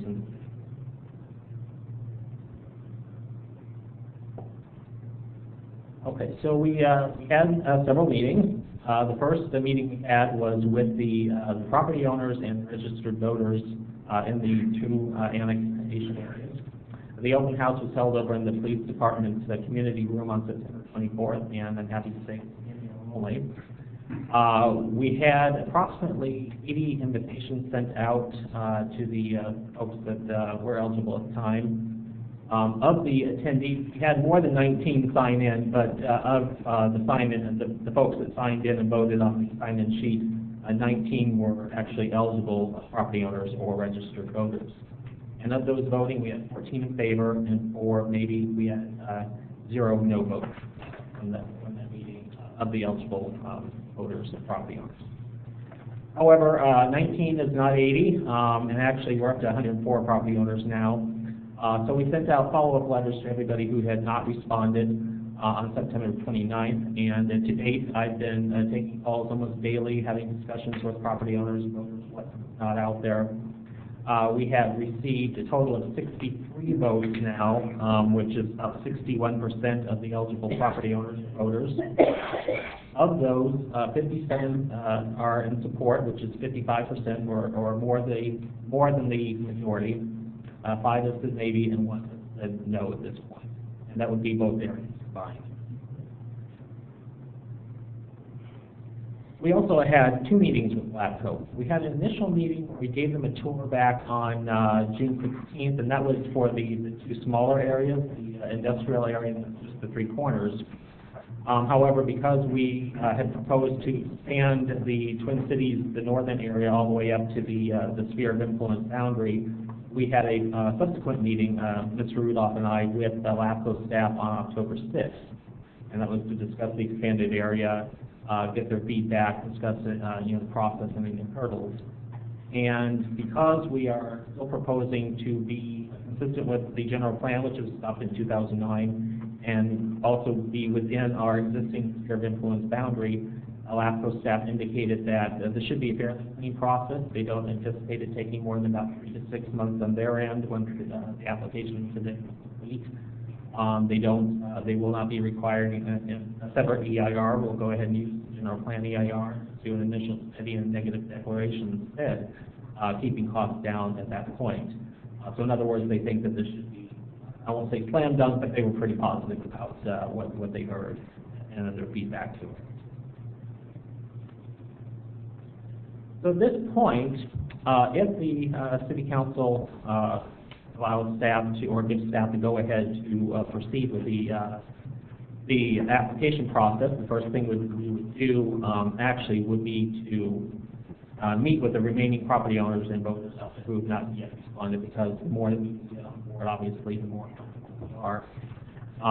And then once we were able to determine who all is on board and have that comfort level, we'll go ahead and get the reports in the cities prepared for the LAPCO application. And there are quite a few of them. I'll go over the cost breakdown in a minute for you.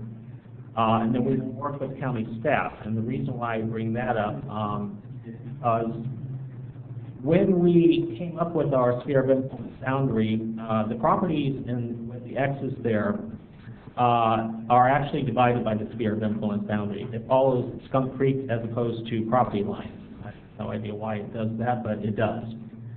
So we would need to, at the very least, have these properties subdivided so that the property lines would be along the sphere of influence boundary.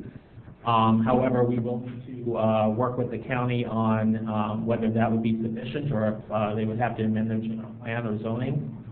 At this time, we are waiting to hear back from the county. We have calls into them. They're doing some research to know what the process is. So if the process looks like it's going to be complicated, we would come back to you and let you know, and then with possibly a recommendation of pulling these properties out. For the time being, we recommend leaving them in, because if the process isn't cumbersome or costly above what I showed you in a minute here, this would allow us to basically fill in the entire sphere area as opposed to holes in it. Also, the properties in the brown and the blue were actually added in. We were originally just looking at the commercial areas, which are red and the office in pink, but the property owners actually came to us in the brown and blue areas there to be added in, as they are wanting to come into the limit as community. And finally, we would submit the LAFCO application. We anticipate, if all things go well, to do this in the first quarter of next year. And then we would go through the actual LAFCO process. They take the application in, like the government thing we were just discussing. They would become the lead agency and process through their hearing process and whatnot. This would include, of course, tax sharing agreement with the county. And again, LAFCO feels that as long as it's not controversial, and we're trying not to make it controversial, which is why we've been doing all the research and communication out with the property owners and voters, that this, again, should be only about 3 to 6 months after the first quarter of the year. So technically by this time next year, corporation. With regard to cost, because this is government to government, we do have to pay our fair share of cost to LAFCO. So we would still have to have a CEQA document prepared. However, since it's just a negative declaration, it would cost about $7,000 to $10,000, as opposed to an EIR, which is well over $100,000 normally. We would have to hire a licensed surveyor to prepare a needs analysis description. They need to have an actual description of what is being annexed in, so we would need to have a professional prepare that for us. We would prepare the tax sharing agreement. That was actually quite a bit lower than what we had originally anticipated. I think we were looking at about $25,000 for the white paper presented to you in May. However, in talking with Mr. Rudolph, and because we've got the Eastview project in right now as well, we'll probably go ahead and work with that, which would keep our costs down to about $15,000. LAFCO fees are difficult to assess because we don't know for sure how many hours they're going to put towards the actual project. They anticipate $20,000 to $25,000. We're higher of 25 just to be on the safe side. After the annexation takes place, the State Board of Equalization has their mapping fee requirement, which is roughly $4,500. And then I added on the bottom there that Sacramento County, again, the government fee, working with the county, their processing fees for the mapping is about $15,500. However, if it looks like that we have to add in general plan amendments, zone change, etc., again, I come back to you with a recommendation, but also asking for further direction. Most likely, if it looks like these costs are going to be going a whole lot higher than that $15,500, we'd probably again pull those 6 properties out from. I'll let you instruct it. So the grand total right now is estimated between $76,000 to $84,000. We're asking, well, a second here. We're asking that based on the fact that we do seem to have a majority of the property owners and registered voters out in the annexation areas in favor of being annexed into the city, that the council authorize staff to proceed with filing a formal application to LAFCO and approve a budget change form for $84,000, which is the worst case scenario I just described to you, to complete the LAFCO application and the required supporting documents at this point. So, questions? Mr. Mayor, I just want to provide one clarification. Even though the recommendation is to proceed with the filing of a formal application, it's mentioned in the staff report, but I just want to clarify for the public that this isn't the final time that this item would come to the City Council for approval. If the council authorizes staff to start putting together the application material, before it's actually filed, we would come back to the city council for the adoption of a resolution, and that's truly the formal step that we would need, and that resolution, along with the application material, would then go to LAFCO. I'll add one more thing also on top of that, and that is that we would also to at that time pre-zoning for the annexation areas. Very good. Questions from council? On the, and I read it here, I can't find it, I thought I read it in here. If necessary, LAFCO would phase the application? Yes. And basically, in our discussions with LAFCO a couple of weeks ago, discussing the process, they mentioned that we file one application for all of the areas that we're looking at this evening. But if it looked like, for instance, say, the industrial area had, it was ready to go, it had the vast majority of its voters and voters in favor, which it does, but say the northern area, we weren't quite there yet with regard to getting a comfortable majority.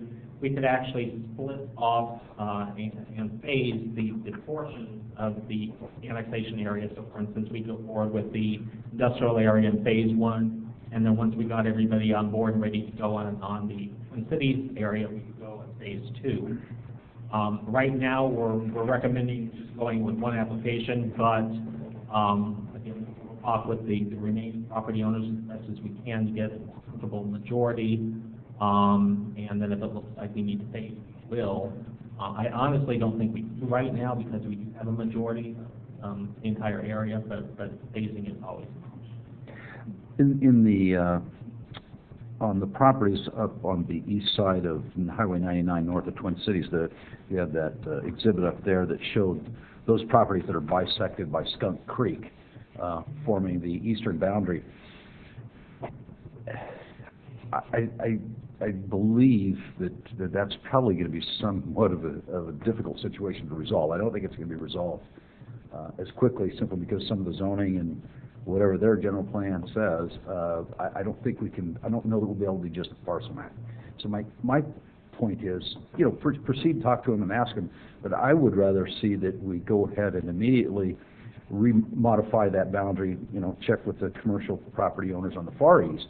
But go with all whole properties that are within the SOI, all whole parcels. I think that would be, well, time-wise, it would make most sense. So what we're asking for, basically, based on your comment that the council so desires, would be to look at the entire area, including the blue, which is what Kurt just, Councilmember Camping just mentioned. We haven't even approached these property owners. Well, one of them we have, and actually they came to us and asked to be included. We would approach the rest of these property owners and see if they were willing to come forward. Again, this might be one of the reasons why we want to phase, but also if we do anticipate hearing back from the county staff momentarily. Okay. And if it looks like it's going to be a complicated, costly process where zone changes from general plan amendments on their end are required, then yes, we most likely would ask to take out those split properties.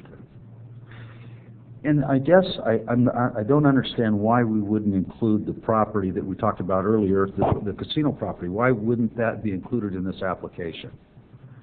Well, again, just for the same reason why we haven't been approached, or we haven't considered it so far, but there's no reason why we shouldn't.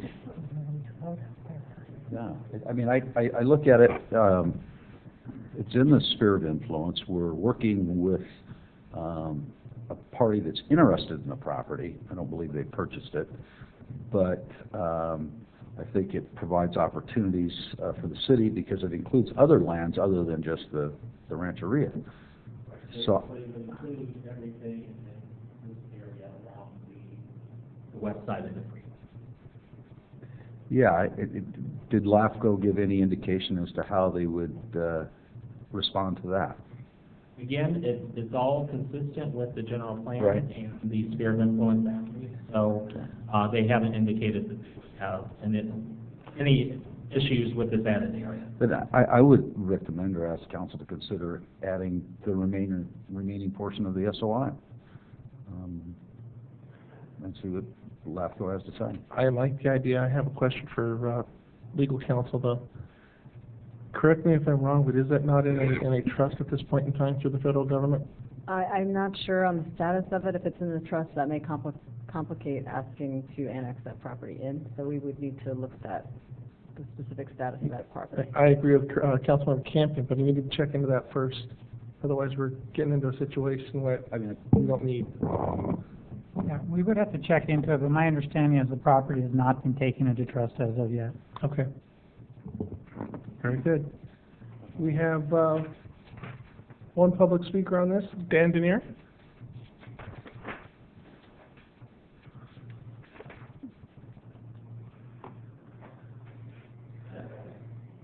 Thank you, council members. I may be a day late and a dollar short on this, but reading and hearing lately that with the annexation of the industrial, expansion of the industrial part, I want to take it up to Spring Street. I live on the north side of Spring Street. I've spoken with my neighbors in that area. There's a lot of new homes that have been built on the other side of the railroad tracks around Spring Street. Expanding the Spring Street becomes a quality of life issue for those of us that live up there. We don't want an industrial park that close to where we live. Stop it at Walnut. In my understanding, that was the original plan. I may be wrong, but now we're looking at expanding into Spring Street.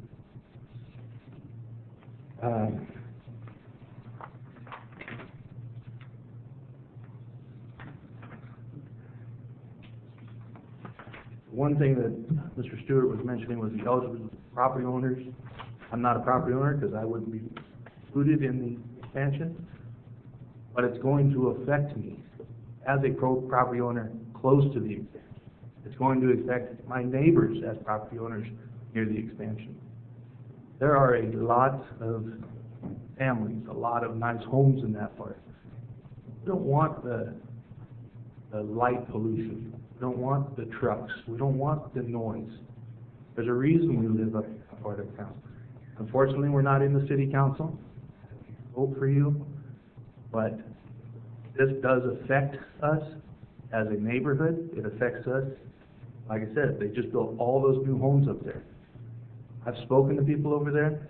They're not happy about this expansion. So before you go through with this, consider that. I know that the property up to Walnut is for sale. Kessler's dairy. I'm sure he's in favor of it. I think we could live with that. But to go up to Spring Street, that's just not something that those of us that live up there are in favor of. So I'm just asking that you consider where you stop at for the industrial expansion. Mr. Denier, is your property just on the, is it on the west side of? I live on Van Parker Lane, 2 houses off of Spring Street.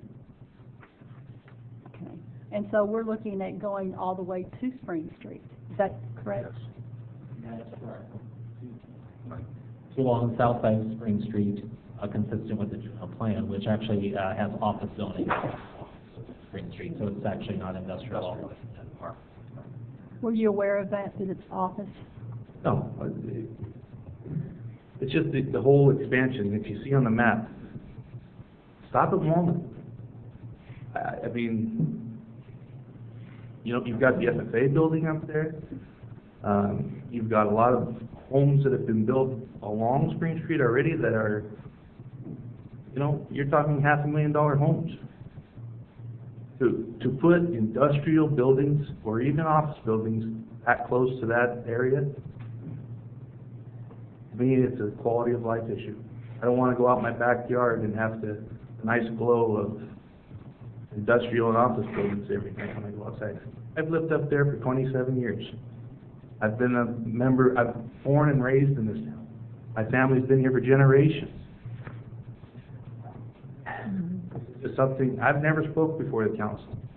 But this issue, when I read it was going up to Spring Street, is an issue that I felt I needed to come talk to you. And like I said, I've spoke to my neighbors up there. They're opposed to becoming that close. So just consider, that's all we ask. I think that's reasonable. Thank you. Thank you, Mr. Mayor. Further questions from council? I had one. Tony, is there a reason, I know originally we did talk about up to Walnut, is there a reason why we took it out this spring? Actually, it was originally out to Spring. You know, we had a, I guess, a discussion about the street names, but actually this was the part of the original proposal, when it came to it. And it was, again, to take it all the way up to the residential on the north side of Spring, and not include that. The Spring was actually. What was the consideration of taking the industrial all the way up to the residential? Well, again, it's actually, the industrial only goes up to, as you know, the north side of the Walnut, and then the south side of Spring there in Pink is actually office. And again, I wasn't here in 2009 when the general plan was determined, but this was all predetermined back in 2009, and vetted through the process. At this point, we're not proposing two things. One, we're not proposing to change the general plan land use designation. So when you do see the pre-zoning come in, it would be for industrial in the gray area, in the pink area there. And second, this is not, as I mentioned earlier, a proposal for development. This is just to bring the property into the case the applicant, or in case the property owner out there wanted to sell. The FFA is one of the maybe votes. One of the homeowners, for instance, out there with one of those newer homes was one of the yes votes actually in favor of it. Actually, we've also heard from other the near family members who are in favor of it as well. So again, that would be the entire area that you see. So have we gotten quite a bit of input from the people living in that area? Yes, yes we have. And the vast majority are of annexation. A couple of maybe, and we have only one no. I'd be curious to see what Houston Auctions say. Actually, I talked to him at about 5 o'clock this afternoon, the second time, making sure, he was asking if he needed to come here and let you know that he was in favor of the application. Okay, thank you. Any further discussion from council? Looking for a motion? I'll make a motion to authorize staff to proceed with the filing of the form application for annexation and approve the budget change approximately $84,000. I have a motion by Councilmember Hewer. Do I have a second? Question. Question. The application, is that to include the entire sphere north of the Twin Cities, or are we going to specify that at this point? I think for staff purposes we need to. Or are you going with the original? I would go with the proposal. Not to include the Rancheria property? Because that's not included. So it's, that, Are you wanting to? yeah, what I had suggested, instead of just doing part of the SOI on the west side of 99, that we do the whole thing. I don't know why we wouldn't. It's consistent with the general plan. Didn't we just say that we needed to check and see if it was in the trust? Subject to that. We've got, if I may, a couple of issues that are still outstanding here. So one would be to make sure that the property was not in the trust. You go ahead and pull it back out. Second is to see what the county says about the process, about those 6 split properties right now. If that's the problem, we'll pull those out. And then the area outlined through there, if we find that the majority of the property owners are not paying that back as well. But what Councilmember Campion is asking for is basically we look at the overall largest area, and then we'll pull back as necessary, and just amend the boundary that we have to go at that point. So what is the process of pulling back? Are you talking about a lot of time or money involved in that? No, it's still the same cost basically. All it is that when we get to the actual survey and the meets and bounds, we will have needed to know at that point what the exact outline is. So by that point, which I would say within, if we want to get moving here, within about a month, we'll know exactly what properties are remaining or what ones have been pulled out, because then we need to be going on actually getting it surveyed.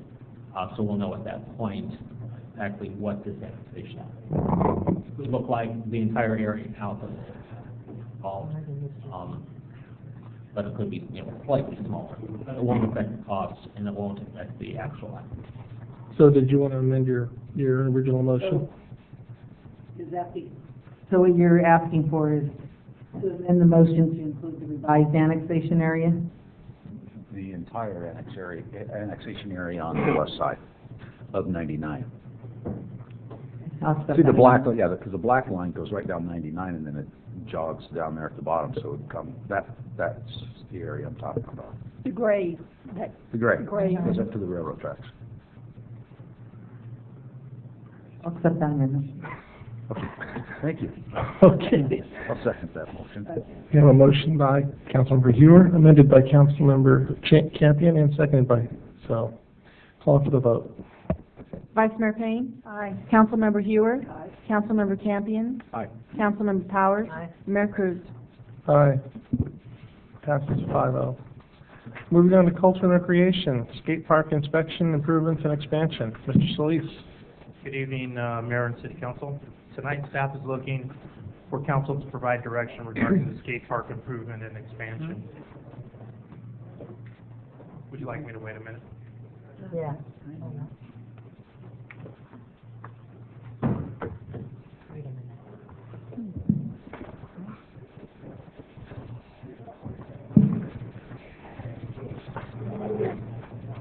All right, you're good to go. At the January 7, 2015 strategic planning session, the Parks and Rec Department was instructed to present to City Council options to improve the skate park, including funding and cost estimates. Staff presented a report to City Council on August 18, recommending that City Council defer a decision on the skate park improvements and expansion until Walker Park's Phase 1B was completed and funds were available. At the August 18th meeting, City Council voted to continue the item and have staff contact the city insurance pool to have an independent safety inspector complete and provide a written report.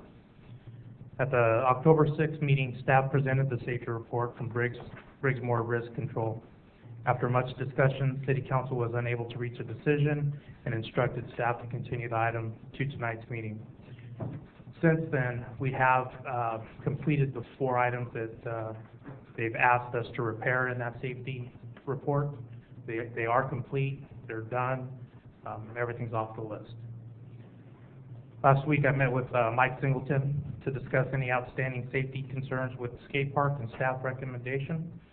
We both agreed that deferring the decision on the skate park until bids for Walker Park have been obtained would give City Council adequate information in which to make a decision on whether to move forward with Walker 1B and or expand and improve the skate park. Should the City Council accept staff's recommendation to defer to the decision, staff would also suggest that the city explore different locations to build an entirely new skate park versus trying to fit a new one into the existing place. So with that said, staff is recommending that the City Council defer a decision regarding the skate park improvements and expansion until Walker's Park's Phase 1B bids have been obtained. And I'll take any questions. Thank you, sir. Questions from council? So once you get the bid numbers, and if they're higher than what you expect, what would happen then? We'd bring all that information to City Council to make that decision at that point. With all the information, with all the numbers. Actually, the city manager had suggested this at the last meeting, and at that time I thought it was a good compromise, and I think it still is. So once we have the numbers, we can come back, we can actually make an educated decision on the exact numbers that the bid has resulted in. So again, if it comes in higher than what we expected, would that money, excuse me, come out of the general fund, or do we not know yet? We do not know yet, and that would be the. That would be. Yeah, so there, Vice Mayor, there'd be a couple of options if we came back with bids that were higher than the money we had. So one option would be to borrow the money from the general fund. One option would be to defer the improvements until we collect more money. The improvements to 1B To what- or to 1B, the skate right. park? to 1B. The question was, if we didn't have enough money for 1B, what would we do? So we can borrow the money, or we can wait till we do have enough money in the Park Improvement Fund to proceed. That'd be the second option. The third one would be to look at the improvements in 1B and to decide if there was some part of those improvements that could be deferred as opposed to the total project. Okay. Any other questions from council? Over this last weekend, I was in another community and made a trip to their skate park. And I think a couple of issues I think we need to consider is, what I think the idea of looking at, and I talked to the city manager about this, looking at different locations, because it seems like the existing park is pretty well shoehorned in that spot where it's located now. And there isn't any real room for expansion. So, and in comparison, it seems like a small skate park, at least in the ones I've viewed. If the city council wants to proceed forward with this, I would like to have the city look at a concrete facility. I mean, if we're buying metal and after 12 years we're looking to replace it, why wouldn't we do it correctly the first time? Or in this case, the second time? Looking at, we would have to go through a design process, obviously, and find a location. But I think if we are going to do this, I think we should do it the correct way. Depending upon costs. I mean, obviously that's important. But through this time frame, I think it would be important to have some idea generally of a cost associated with a more permanent facility. That's fine. The American Ramp Company does provide cement skate parks also, Okay. that we can get the facility or the location we currently have just wasn't suited to tear everything out and put in a concrete skate park. And I don't disagree with Councilman Campion's suggestion. I think it's a good one. The only thing that was concerning me was when the first recommendation came back, we had asked for options for a skate park. And I didn't see any real options, because the report also said that we hope we will have enough revenue for the entire project, but it was questionable that would happen. So I didn't see a plan B, as far as the skate park. It just seemed like, okay, if we don't have enough money to finish 1B, then the skate park is off the screen. So what I would like to see is some, as much as possible, assurance that the skate park, whether it's one in the future or just repairing what we have, that it is definitely part of the plan for consideration. Of course, it's always based on funding. But I think that's one of the problems, is that the plan was never included in the CIP, so there was no plan to do this. All of a sudden, it got a life of its own somehow. I don't know exactly how that transpired, but, excuse me, I think we talked about it as part of the strategic plan. We did, That's back where in it was. January. That's where it was, that's correct, that's correct. Well, and that's another concern that I have, and I did go back and look at the capital improvement plan as well as our park master plan, and it wasn't included. And I guess that's part of my question is, I want to be sure that somewhere it is included, so that we don't just keep doing these Band-Aid repairs. Sure. And we come back, another couple of years with the same problem. Because the fact that the equipment is metal, and it's going to be affected by the heat. And in the first report, we talked about how much time Parks and Recs was having to spend repairing that equipment. And I can see that as an ongoing maintenance problem if we continue there. Again, my concern and my wish is that we somehow get it included in our plan, so that it's not just pushed off until somewhere in the future we hope we have funds for something to happen, and we don't even have an idea of what we want to have happen. Well, we do have to hope we have funds. We can't just... Of course we have to have funds, but it has to be on the radar to be included when we're looking at how we're spending our funds. Just like Walker has been on the radar and been in the plan for a very long time. As I said last time, I don't want to see any funds taken away from Walker that jeopardize No. the completion of that project, because that project has been in the planning process. If we want to look at a skate park, it needs to go back and be part of the planning process Right. also. It needs to be part of the capital improvement plan. It needs to be part of, the park general plan. We need to go back and do it the correct way, not just all of a sudden have it pop up out of nowhere. And I know it came out of strategic planning, but just kind of pop up and say, let's just take money and give it to that. Walker has been in the works for a very, very long time. We received a number of letters from the community telling us that they don't want to see Walker jeopardized. I absolutely believe very strongly that we need to continue that process. We need to continue to make sure that we've got the funding to complete Walker, and then come back and do the skate park the right way. If we need to look at a different location, if we need to look at a full plan for it, we need to come back and do that the correct way, not just all of a sudden say, oh, well, let's just do this. We need to plan this in the proper way, just like Walker was planned. Well, and I think that was what we said in the strategic plan. We wanted options for the skate park. We didn't want it to be not considered.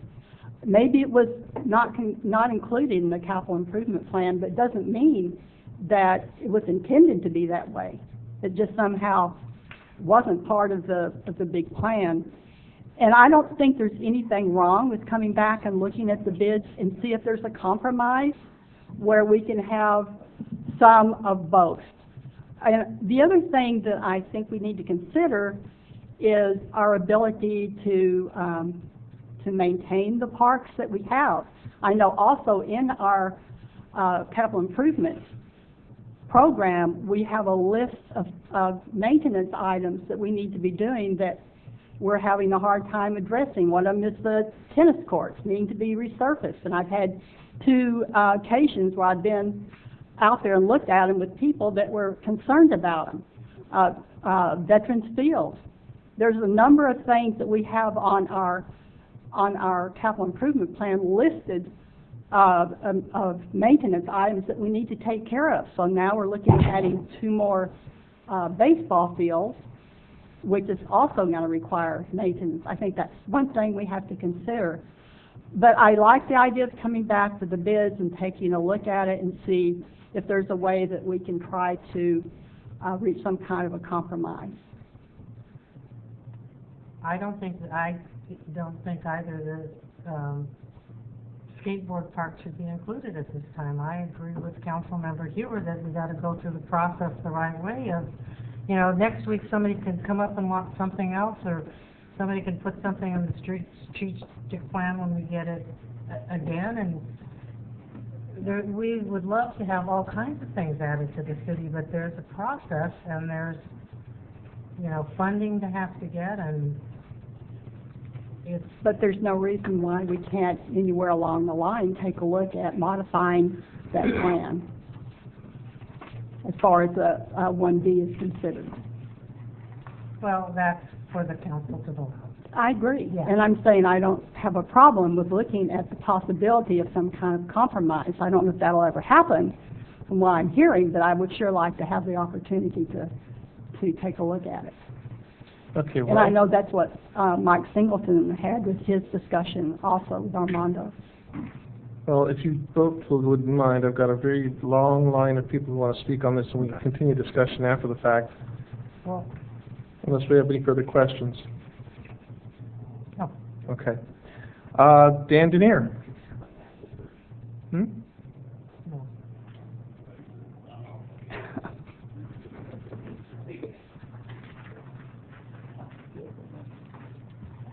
My comment will be quick on this.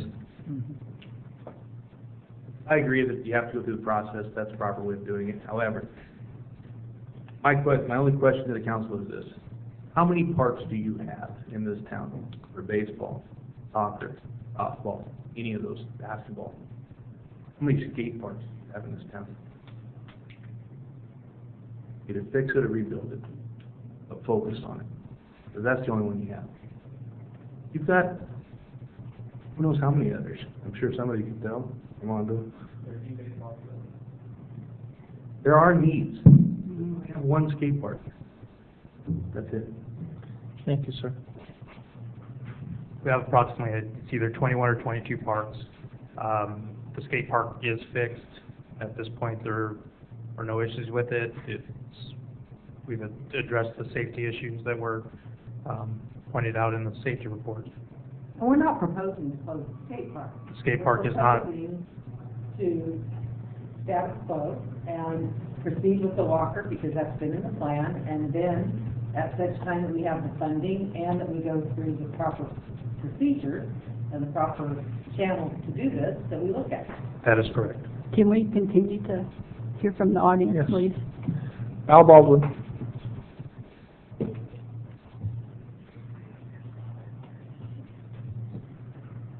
Good evening, all you wonderful people. It's Al Baldwin, a concerned citizen of Galt. We keep getting new attorneys, and I kind of like it. What I'd like to know is, and just a simple question, are we going to have at least a skate park that they could use within the next 6 months or 8 months right now? And the improvements, no major improvements, just the minor improvements, so that they could at least use it. I'd like to know if that's going to be done or any expenses put there, or do we just shut the park down now and not let them use it? Said it, he just, have to said it's operational. It seems to be that we're shutting it down. They're Yeah. not shutting the skate park down. Okay, so then we're fixing and repairing it right now to a point where they can use it. Is that correct? Yes. It has been repaired. It has been repaired. There was some cement that was raised in the picture and some other things. Are those taken care of? Everything identified in the report has been So they repaired. could safely use the skate park right now? Everything in the safety report has been repaired. Great. How long? 6 months, a year? No, it's completed. It's No, done. I meant, how long will it last? 6 months or a year? The reason I ask, maintenance is a major factor. We had a Boys and Girls Club that maintenance was a major factor, and we had to shut that one down because people weren't really checking it out. What I was wondering is, why did this thing get so far out of shape in the years and years that it was there? We're checking it all the time, so it wouldn't be such a large expense and a large item over this whole thing.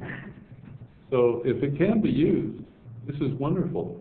I'm for it, and also Walker Park. I think you should have money for Walker Park. That should be a very priority item. I agree with you there. I also would like to see you put another skate park in the future, and unless it's on some kind of program to be done, I can't foresee anybody wanting to suggest another skate park at all. You won't have the money, apparently. Walker Park's going to take the majority of it. Your new ball fields will take the rest. Your soccer fields will take the rest. You'll put new turf in some of these other places, and that'll take the rest of the money. So I'm like Council Member Payne's ideas. Can't we put this in something that we can plan on in the future so that we can have a skate park? When this park was first done, I wanted to put a bowl, and that's not like an eating bowl. This is like a cement thing that you can go up and down, in and around. On the east side, that's a community park. And one of the members on the ad hoc committee says, well, you know, that would be nice, but let's check this one out to see how this one works, because it was a small one. And so we decided on that. But, you know, we were talking about expanding it way back then for the future. Now we're not even putting it into the future. I'd like to go back to the future, I think. Now, anyway, it would be nice if we could plan this whole thing in the future, of putting it in so the people of Galt, the young kids, the young adults, can have a place to go, because they didn't have any place to go except for Boys and Girls Club, and that thing there wasn't maintained, and we had to shut that thing down because we couldn't get any guarantee that the mold wouldn't come back. And I see a skate park like this, as small as it is, compared to the giant parks that you have with all the new stuff in it and everything, that the kids can't use the skate park as a place to go because they have no other place to go in Galt. We didn't place the Boys and Girls Club. Some churches had to do something as best they could It's never been replaced, and the path still sits there, so that's not a priority either. So what are we gonna do for the youth of Galt? They get out of school, they go to school, they wanna go somewhere. I don't know, I guess the police had to be improved to increase, and we had to have Measure R, because we've had some crimes going on. You know, mostly it's teenagers and kids. So what I'm suggesting is that somebody's gotta look into the future and plan something like this for these young adults. It's just part of growing up and it's part of the town. So thank you very much for listening. I appreciate that. So now that I know that skate park can be used safely and it will be maintained, that's wonderful, and I'm happy. I hope the others will be. Thank you. Thank you. Armando, how much did it cost to fix all that? In materials, it was under $250 plus staff time to apply. Great, so The majority of the issues were dealt with the rust, exposure of the metal, and so we had to apply a special paint. We had to close down the park for 3 days because it took 3 days for it to dry. Thank you. All right, Kevin Brown?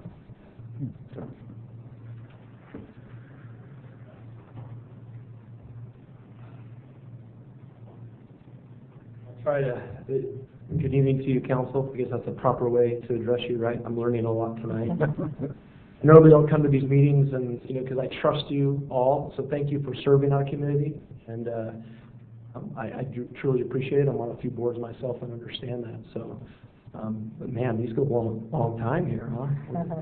So I'm here just. Everything I just heard really makes my heart feel good, because I was coming in here thinking there was going to be a vote tonight, and so I'm glad it sounds like it might be deferred. I'm really impressed with a lot of our youth who've been here. I know at the council meetings. I know Mr. Klotz, is he still here? Oh, there he is. Looking good with your tie and your whole crew there. I know Micah Stevenson, who happens to be a good friend of mine, and actually I work with him. So I'm all about us and them, it's a we thing. And I just want to say this, that this whole renovation thing is so important for both Walker and for the skate park. I'm personally a father. I'm also a coach of 3 different leagues, soccer leagues here in town. I coach as a volunteer for County Line. I know the president's here for that. Also for Galt FC, and I'm also a coach for Liberty Ranch High School, who all benefit from Walker. So I thank you for Walker, and I thank you for the skate park, because I think it's been a great asset to our community. And so as I look at that, I know at Walker, and as I'm looking at kind of some things that are proposed, I know there's over 800, I believe, people, families who benefit from Walker. I would go as far as to say there's more than that. I know with the Liberty Ranch Galt High School game just recently, there were so many people there, which was awesome, and there was a line about 20 waiting to go to the bathroom because there's only one toilet for each gender. We had to have the referee get to the front so he can go take care of business before the game. But what I want to say in proposing tonight is number one, just a couple brief things. I'm glad to see it's going to be deferred, so I was going to ask you not to vote on that tonight. That would have been very preferable on my end. Also, trusting Mr. Solis here, Armando, with the Parks and Rec recommendation. I think we have to entrust who we've employed. Say, hey, we agree with that. Also, looking at that from a standpoint of the consultants, who I'm glad to hear it was repaired, because that was going to be another thing. Make sure we get that repaired so these guys can go, at least in the meantime, to go enjoy that facility. And then also, my thought, and this is just my last thought to think about, is would you consider, could there be a weed thing where we go back to this, the 1B, and you do it in 2 steps? I believe we need lights on the grass field immediately. I believe we need another bathroom and some facilities. Could we hold off on the baseball, softball, being we have quite a few fields in this town, and do a step 1, step 2 within that? I'm just throwing that out there because high schools, for those who don't know, they're going to be aligned. The girls' soccer and men's soccer are going to align together the same season next year. And I know they're going to be using Walker like they do already, and it's going to be a scheduling nightmare. And with lights, it would create, it would just free up, and I believe Mr. Solis would nod his head by saying, oh my word, that would be an incredible opportunity. I see a lot of baseball, softball fields who have lights, so I know we have our turf that everybody tries to run to, but I think we could put some improve the bathrooms, maybe the parking lot, and lights on the grass would be incredible. Could we hold off and do a step two, take some of that money and also to do some more improvements with the skate park? Could we do both? So those are my thoughts. Thank you for listening. Thank you. Thanks, sir. I want to say something. Thank you very much for bringing up the fact that we are looking out for the youth of this city, because Walker Park and some of the improvements there have a lot to do with youth, and everybody says we need to keep bearing in mind the youth with the skateboard park, but you know, there's youth in the city that do all kinds of things. We try to do what, you know, we think is fair and what our plans have been already, you know, and so thank you for bringing up the fact that, you know, there's 800 families that are out at Walker Park every week trying to battle for fields. And I know with the practices with baseball and soccer, you know, we have a lot of fields, but it doesn't fill the need at all. And no offense to skateboarders, but you have, you know, double digits for those who skateboard and almost quadruple digits for those who use those fields, and not to compare, but Right. I think, you know, there's a real need. Well, sometimes you have to think of the numbers game too. You do. Thank you. Jose Hernandez.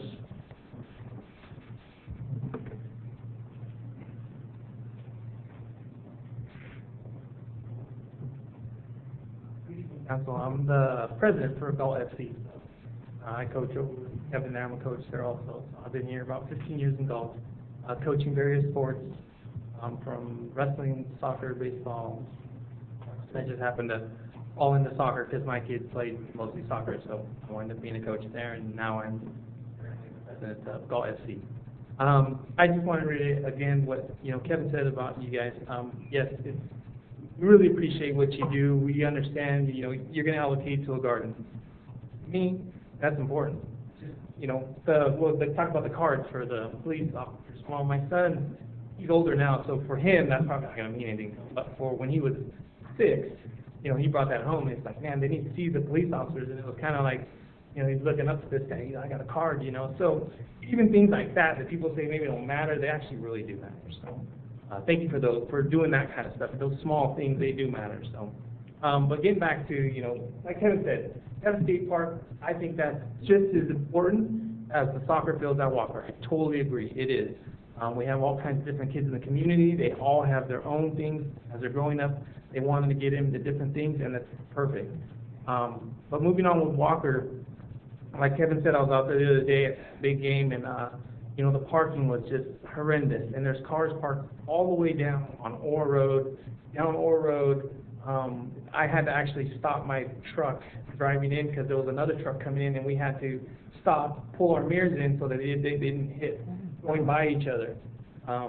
So the parking is an issue. The lights, like Kevin said, that's very important to us.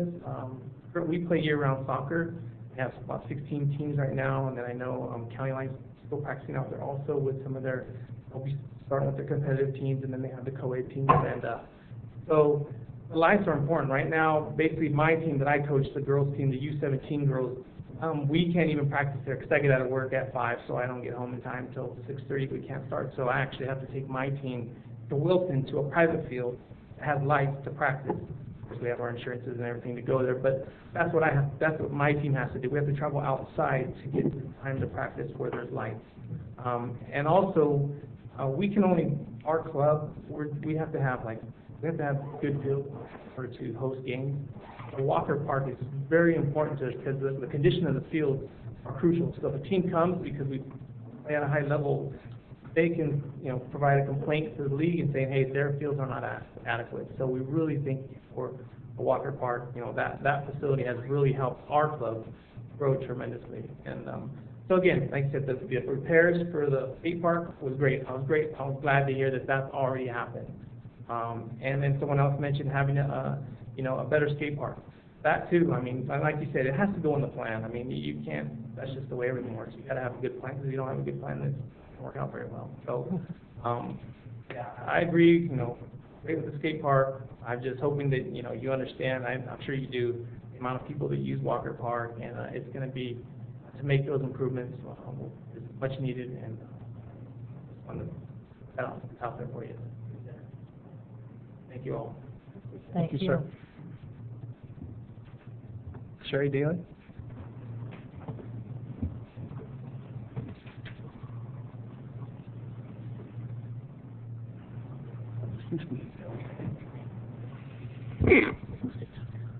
I'm going to borrow Al Baldwin's concerned citizen of Galt, but I'm going to be concerned taxpayer of Galt. And I just want to applaud the three council members who have level heads about our budgeting process. I was part of the Parks Commission when we developed the master plan for parks, and everyone had great ideas. Everybody wanted to do wonderful things with parks, but when it came down to asking who's paying for it, then we had to make priorities. And I applaud the three council members that are sticking with the plan and asking this project go back to planning. And if you decide to change your mind, it's $300,000. My kids play orchestral music. We'd love to see a music stage in town. Mary Lou and I do feline rescue. $300,000 pays for 7,500 spay and neuters. So if you're getting your checkbooks out, me and Mary Lou will gladly take that off your hands. Thank you. Andrew Klotz.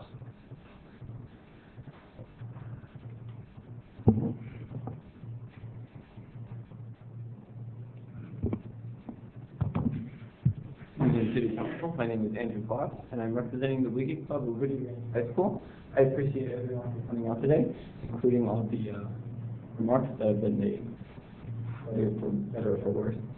I'm here to advocate for the renovation of the community skate park. Well, I see that this is people see this as sacrificing one project for another. I would like to propose that we come to a compromise on this. If it is the council's wish to bring Walker Park to the renovations proposed in Phase 1B, while I still believe... I never read off my papers. Anyway, what I'm saying is, I understand that there is great need for parking lots at Walker Park. Fantastic. I totally support everyone saying the things. I am a skater, so I might have an opinion towards needing more my population getting what we need, but we also need this skate park that isn't just two banks, a tabletop, and a quarter pipe that doesn't function as a quarter pipe. I mean, it's safe. It met the safety recommendations, but I can't say that I would go out there and get on it and feel safe. The rust that has been repainted over, the rust out there, that's fun. The concrete that has been re-leveled has not been re-leveled. Just in the article in the newspaper last week, there was a picture of me standing there, and there was a crack where my wheel got stuck, and I fell over. The day before that, we took that picture. I'm not here to complain. Well, I guess I am, but I would like to see that both parties get what they want if the end result would be hostility towards one another. I don't think that this should be a dividing issue on the city council nor in the community.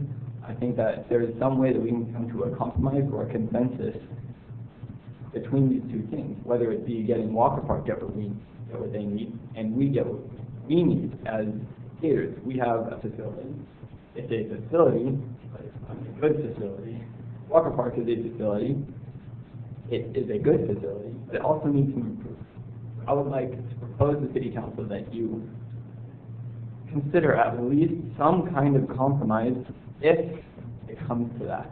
If there is if it's going to end badly, why make it end badly? Why not minimize whatever damage, collateral damage that may happen? I mean, I don't think that's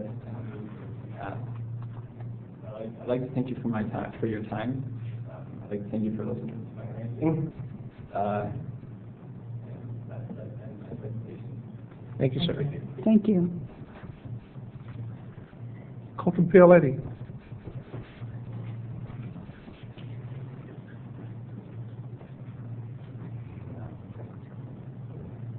Well, Council, thank you for allowing me to speak this evening. I'm also an officer of the Wiggy Club at Liberty Ranch. I kind of just tonight listening to everyone else's opinions because at the last meeting you got to see a very special thing of the youth of the community coming out here and explaining their needs of what they want the future of Galt to look like. And you heard from countless individuals that use the Genoa skate park. And you kind of got an idea on how important it is for us to have a place to have our own activity. An individual brought up a point that if a different soccer club thinks that the Walker Field isn't adequate, then they could not have soccer players. Well, we have a skate park that's less than the size of this room. And how do you think that we feel when we go to, say, Elk Grove or Sacramento, and they have these state-of-the-art skating facilities that they can go to there, but when we come here, we have a few pieces of metal. I don't think that the council realizes the importance to the youth of this community on the small amount of things that we have that mean so much to us. I understand that we need to make compromises, and that Walker has been on the agenda, as Councilman Hewer explained. However, we're here tonight to make a stand because we feel that it's important for you to understand that we want our voices to be heard. We only have one skate park, as has been explained tonight, and we feel very passionately about that one skate park. What we want to do with that one skate park is make it better and make it something that we can be proud of, so that, say, the kids that are going there right now, I see 7- and 8-year-olds there. I want, by the time they reach my age, to have a place that they can be proud of, that's not constantly having minor fixes to it, that's not being band-aided every now and then, but a place that they can enjoy and go to. I understand the necessity for the soccer fields, the baseball fields, but take into account the youth of the community that doesn't really have a passion for those things. And this is the only thing that we get. And I understand that it may be out of the agenda for the year, something that supposedly is just being brought up. But it's important to realize that even though it's just being brought up, in the last 2 meetings, we've been having a large amount of youth come here to talk about how important it is to them. And I personally haven't seen that many youth come and talk about how much they need a new baseball field. I've seen them come out and talk about how they need a new skateboard. So thank you. Thank you, sir. Micah Stevenson.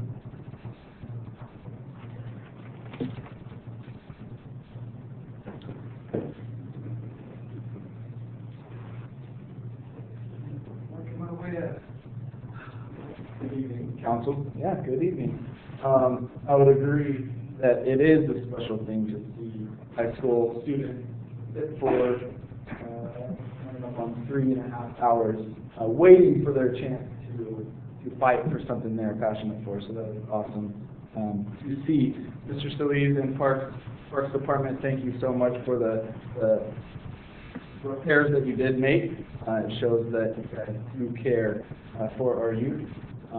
But as I stated at last council meeting, of just kind of having pride in our community and the facilities that we have, to be able to look at our facility and be proud of what we have there.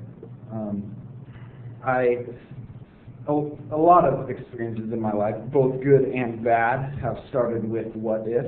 I'd say a lot of them were more good than bad. Of what if I learned to cook, or what if I tried a little bit harder at learning and correcting it at my art of music, which now at this point I'm teaching music privately as a private music instructor.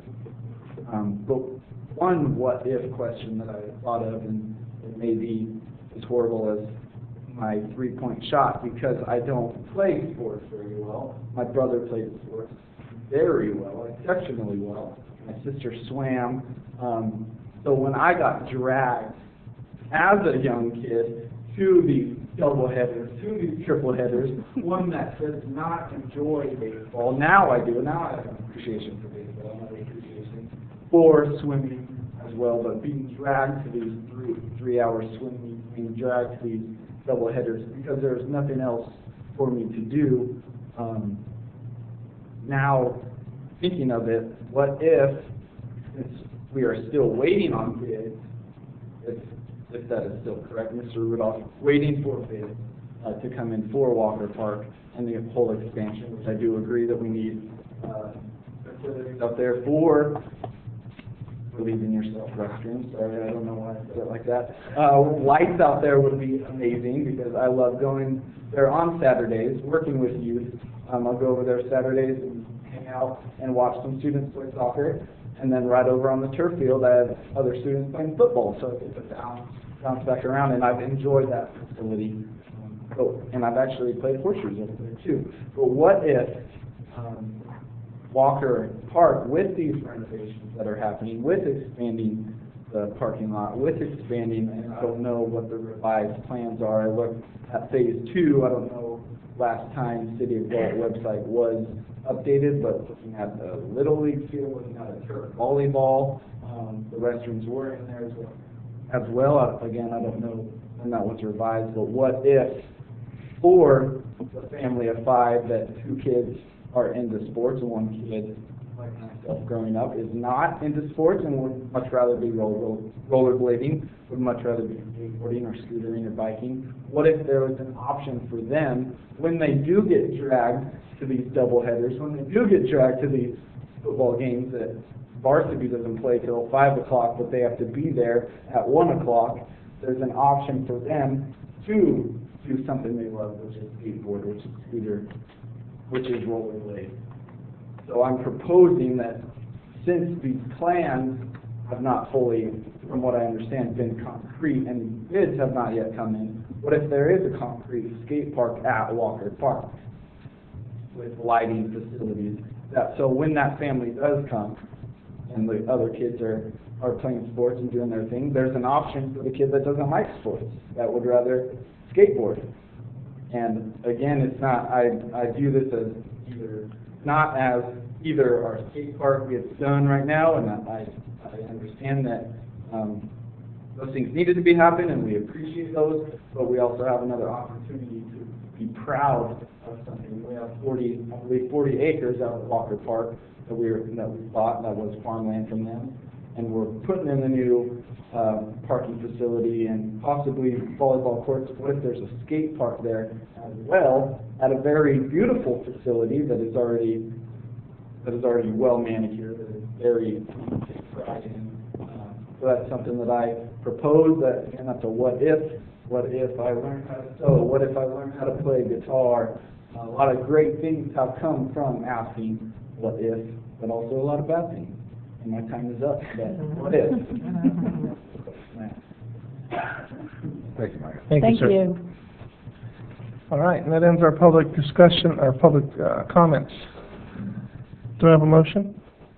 I move to defer a decision regarding the skate park improvements and expansion until Walker Park Phase 1B bids have been obtained. I have a motion by Councilmember Powers and a second by Councilmember Campion. Discussion. Well, I'm going to throw something out there. He stole my thunder. If I understand correctly, out at Walker Park, we have a plot that's not going to be used for the maintenance facilities, correct? As far as I know, we will probably not utilize that for that reason. Okay. Would there be any way of amending Walker Park 1B to include that as part of the new skate park? I'm not sure if the, sorry.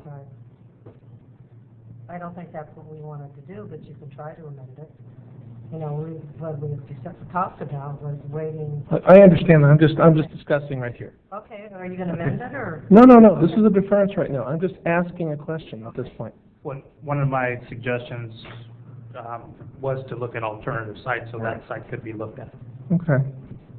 So there's your answer. When? We don't know. We have to have the money to do it, as was said by several of the council members. But when it was mentioned that a newer site be found, to be honest with you, I couldn't think of one. I'm sorry, Councilmember Powers, but I'm actually trying to get something across here. So I'm sorry I pissed you off. You know, I didn't say you did. But we had a motion. And we have a second, and after that we have discussion. If you read Rosenberg's rules, you'll understand that. Okay? I was trying to have a discussion with the Parks and Rec Director. May I continue? Be my guest. Thank you.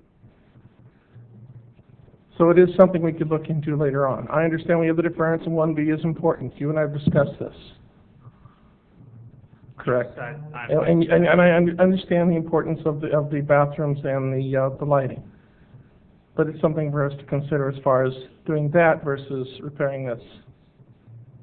Well, there is no repairs that need to be made to that current. Okay, I'm upgrading it. To upgrade it, that's why the suggestion was to possibly look at a different location. Because to expand it and improve it, we're taking out trees, taking out lights, trying to expand to the current cement, which is causing the expansion joints, what Mr. Kloss was talking about. Right. They're there for a reason. They're not just a crack. It's an expansion joint. So it would cause more of those. So if we could just go in and do it right, put it in a different location, and possibly just upgrade it, and it may even cost the same, because instead of altering a site, you're actually building from new. Okay, thank you. All right, any further discussion? Okay, call for the vote, please. Vice Mayor Payne? Aye. Councilmember Hewer? Aye. Councilmember Campion? Aye. Councilmember Powers? Aye. Mayor Cruz? Aye, unanimous. Okay, as for I-7, that's going to be deferred to the next meeting, correct? Yes. Okay, moving on to I-8, continued water rate discussion. Mr. Winkler.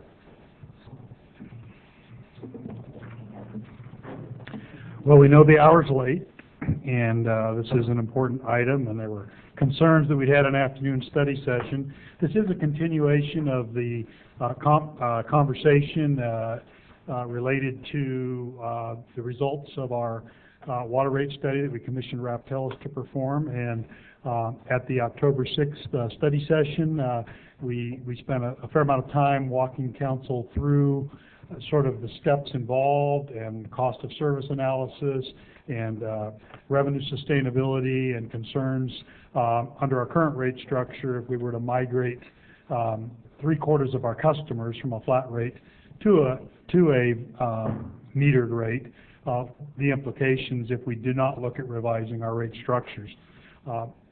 After much discussion and public input and council questions, the final direction was that we would bring back some additional information, some additional examples, sort of snapshots of what bills, customer bills for different size lots, different uses might look like under various scenarios. And then, most importantly, that we brought back, we were asked to bring back an additional scenario that would look at a rate structure that was based on 60% fixed, and our commodity rate would then be based on 40% for variable costs. And so without further ado, I'll ask Mr. Clarkson to give you a quick update, maybe a very brief recap of the high points. We're not going to represent an hour and a half worth of presentation from October 6th, but maybe get us back on track and then talk to us about some of the new information.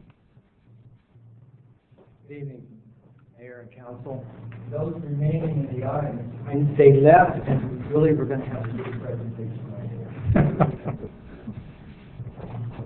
That's this. Right. There you go. Saw this slide before. Several of these slides you've seen before, but I'm just going to refresh your mind. Currently, we have a revenue, fixed revenue that comes in about 84% of our revenue that we receive, about 16% through the variable rates that we have, $1.22 per unit that we have going. We have a current rate structure that has single-family residences at $28.75 a month, and that's about 6,200 customers are on that right now. We have about 1,000 customers that are metered, about half of those are residential. And then in residential, you see down at the bottom where it says base charge of meter size $297 for 1 inch, and commodity charge of $122. The commodity charges goes across all customer classes. We only have classes, and that's about 1,000 on that. For the base charge of $297, about 520 customers or so.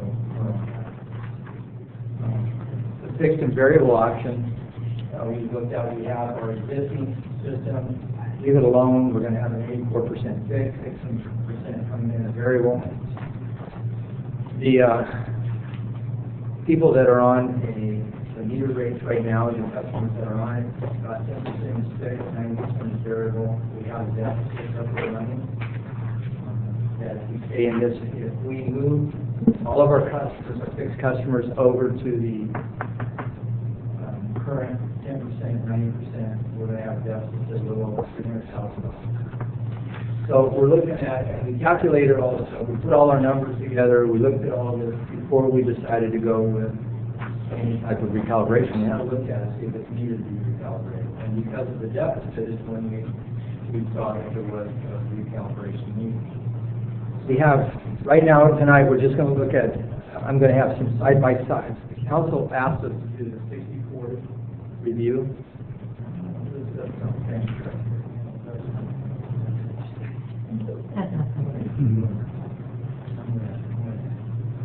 Surprise myself.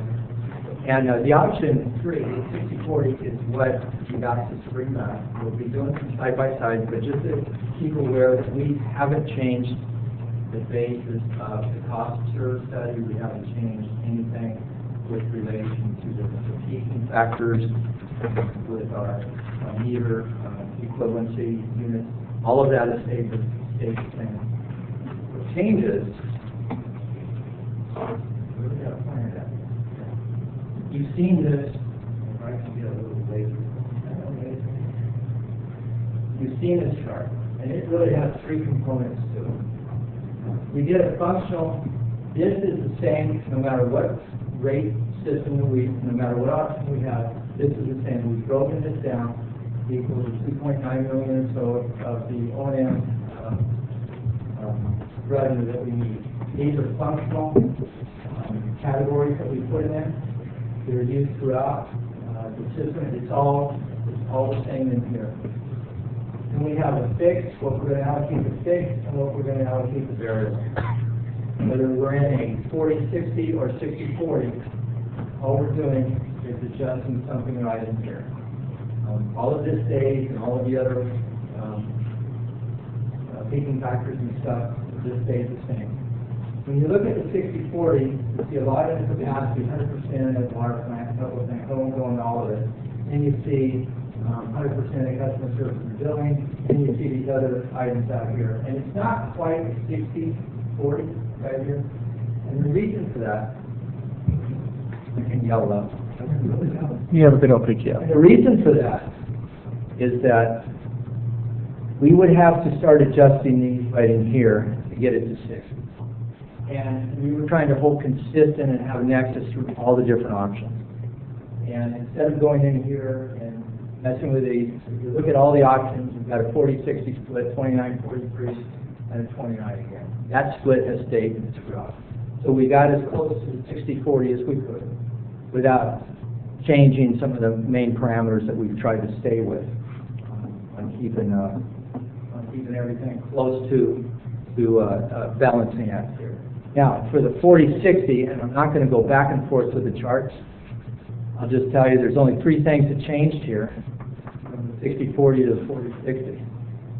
This was, at this point right here, this was 50 here and 50 here, where the water plant personnel, right here. At the water distribution personnel, it's 50 here, 50 here. And for the cost allocation, it was 80 here and 20 here. As you put more stuff towards the variable, your fixed becomes smaller. And that's where I was showing the 40/60. Moving things over to the variable, so your fixed becomes smaller, your variable becomes larger. And it works vice versa. You're moving things over here, your fixed becomes more, your variable becomes smaller.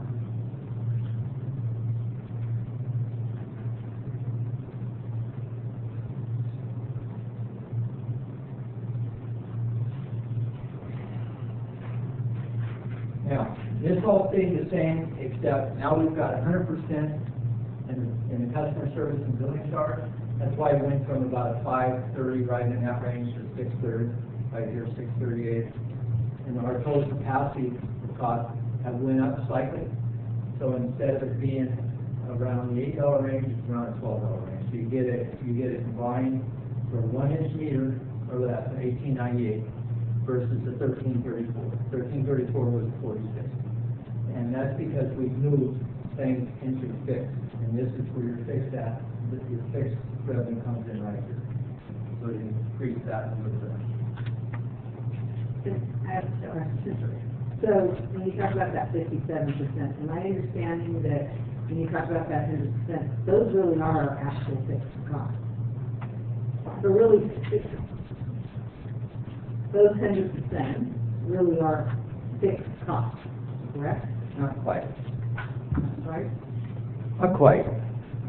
This is where I mean, personnel's a fixed cost. We're gonna. Personnel is, if we use a third of the amount of water that what we're producing right now, we might reduce our staff a little bit because we have a little less operational maintenance. So there's a little bit in there. When you look at water plant, O&M, a lot of that is fixed. But you see it, we have it in the variable because we try to hold that in variable. And what is fixed there? There's about $500,000 in there that's fixed. I mean, it's monitoring all of the items that we have to do with the state. It doesn't matter if we're doing 1 gallon of water or 1 billion gallons of water. We have to do a certain amount So of why sampling. are we putting those fixed costs under fixed? That's the $64 question.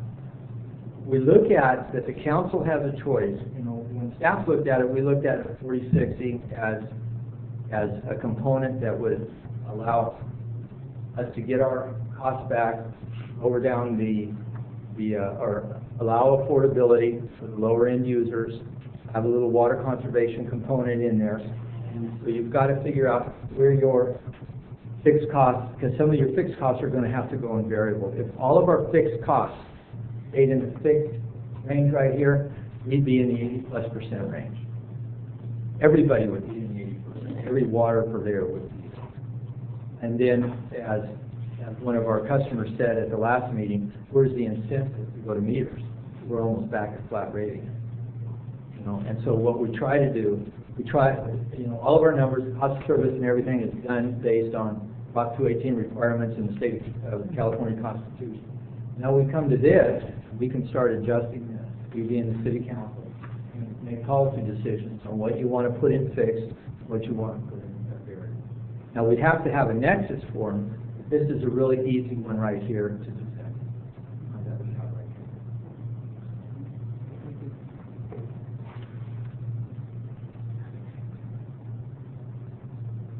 This is just showing for option 3, 60/40. You've seen this on the 46. It said the customer service charges, the capacity charge, and it's just a combination of both of those, but a 1 inch all the way through an 8 inch cost on a monthly basis.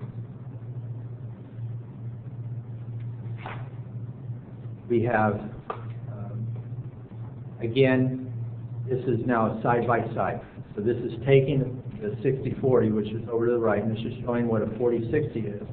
We provided a 50/50 last time, but we didn't talk about it much. You know, it was there, and we went all over talking about the fixed, talked about variable and working with things. So we just here's 3. We just throw them side by side, and as you just see, as the fixed cost increases, then you're going to have an increase. 50/50 is a higher fixed cost, 60/40 is a higher fixed cost. And these would be the costs associated with each of the meters. The 60/40 here, all of this, on this side right here, all stayed the same.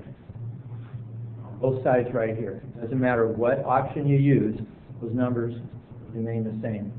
All the usage, leaking factors, allocation, that's all based on cost of service and equivalent units on the meters. Over here is where it changes. Right here is the variable cost.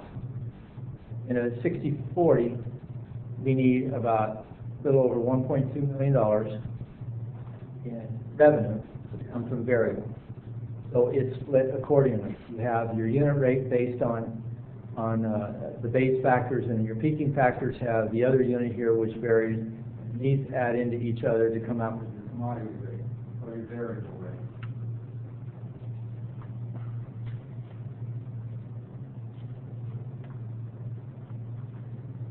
This actually goes backwards, so I didn't really quite get it right.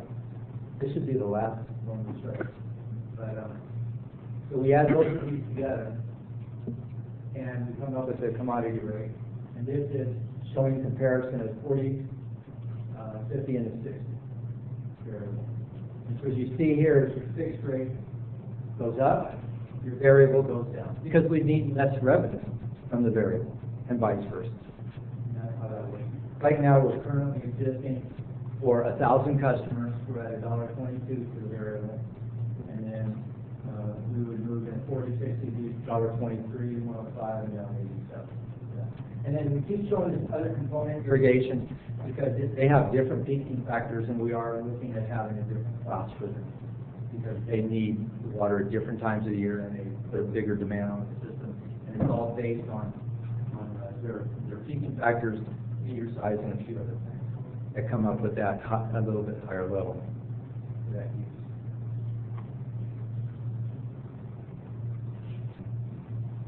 I'm quicker than this computer, you know that? Flip over about 4 times. This is the fun one. This is something that you didn't see last time. Because we have all the different components here, and we have all the different options to look at, I decided to put it together in a linear graph like this, so you can see what happens at the lower end. This really tells you what happens when you're looking at a lower fixed cost.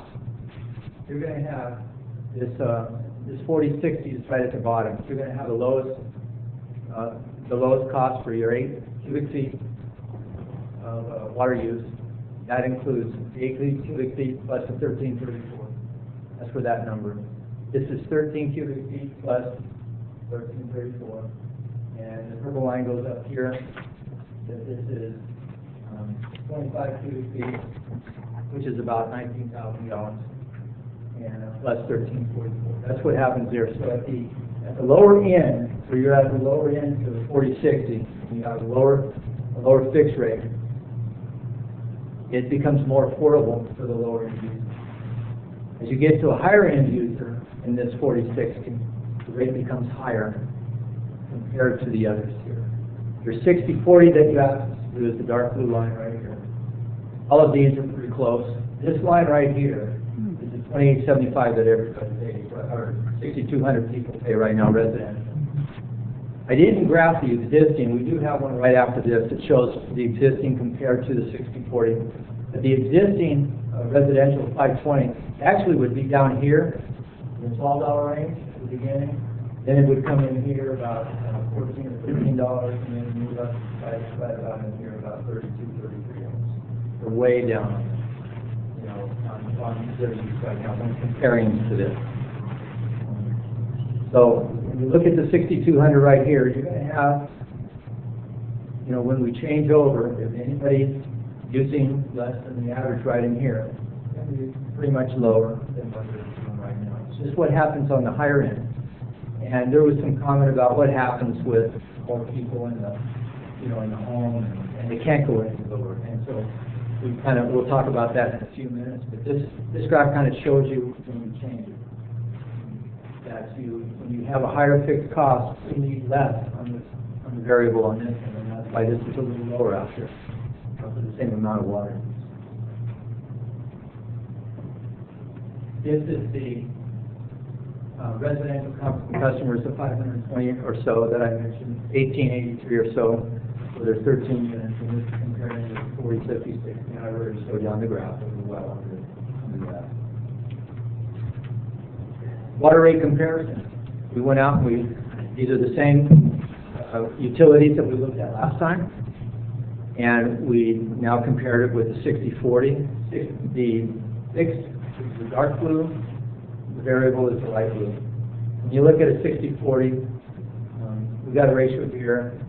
The Sacramento County is a little lower, and then you get City of Lodi much higher. They're in the 80% range. So, and same with outdoor water works. Probably 75 or so. And then Sacramento County is right around just under 50%. Comparing the rates. We wanted to show you the same comparison that we did with the 46 to show the comparison with everybody around us right now. We have an example that John's going to come up here right now. He's going to talk about just some grab. We just went out and grabbed a couple homes out there. We know how many people live in there. You know, we knocked down their door, and we counted, and then we ran out of there real quick. We counted their bathrooms. I don't know how you counted that. I'll let them figure it out. Thanks, Mark. Good evening, Mayor and Council. As we heard, you know, at the last council meeting, it was great for us to present some conceptual data, what the low users are going to be, what the bill's going to be, what are the medium users bill going to be, and what the high users bill going to be. So we took that conceptual data and gave you a very, very, very small bandwidth snippet of customers. And what you see is we try to pick homes that are smaller square footage, a smaller lot, homes that were a little bigger in a bigger lot, homes that were larger in a larger lot. And also look at the bathrooms, change over bathrooms, those are different numbers of bedrooms, different number of people.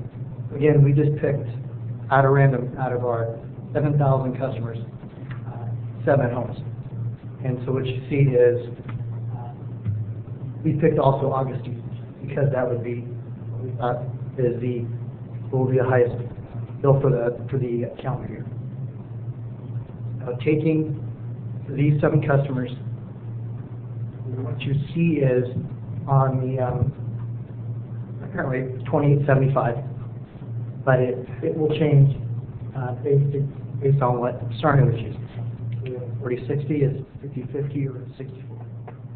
And going back to the previous slide, what is probably somewhat obvious is that smaller the home, the smaller the parcel, the fewer number of baths, you typically then see a lower monthly. We go to the larger homes, go to the larger number of baths, larger lots, those are going to be a lot. So again, just kind of giving you, grab 7 customers, this is what their bills would look like for these streets. The larger lot, are you saying it costs more because of the irrigation for the lot? In the summer it will. Again, this is the August usage. What you see is on our second column, the largest lot, the 10,700 square foot lot with the 3,500 square foot lot.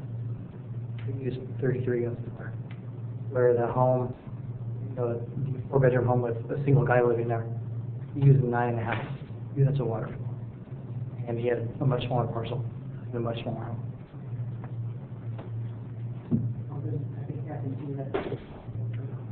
Yes, and that's the other thing too that we looked at was we identified several that have holes. You know, there will be some cost there to refill holes in there, clean them. It is kind of interesting because you can tell by looking at that some of these people have better conservation habits than others, is what it tells you. Yeah, that's correct as well.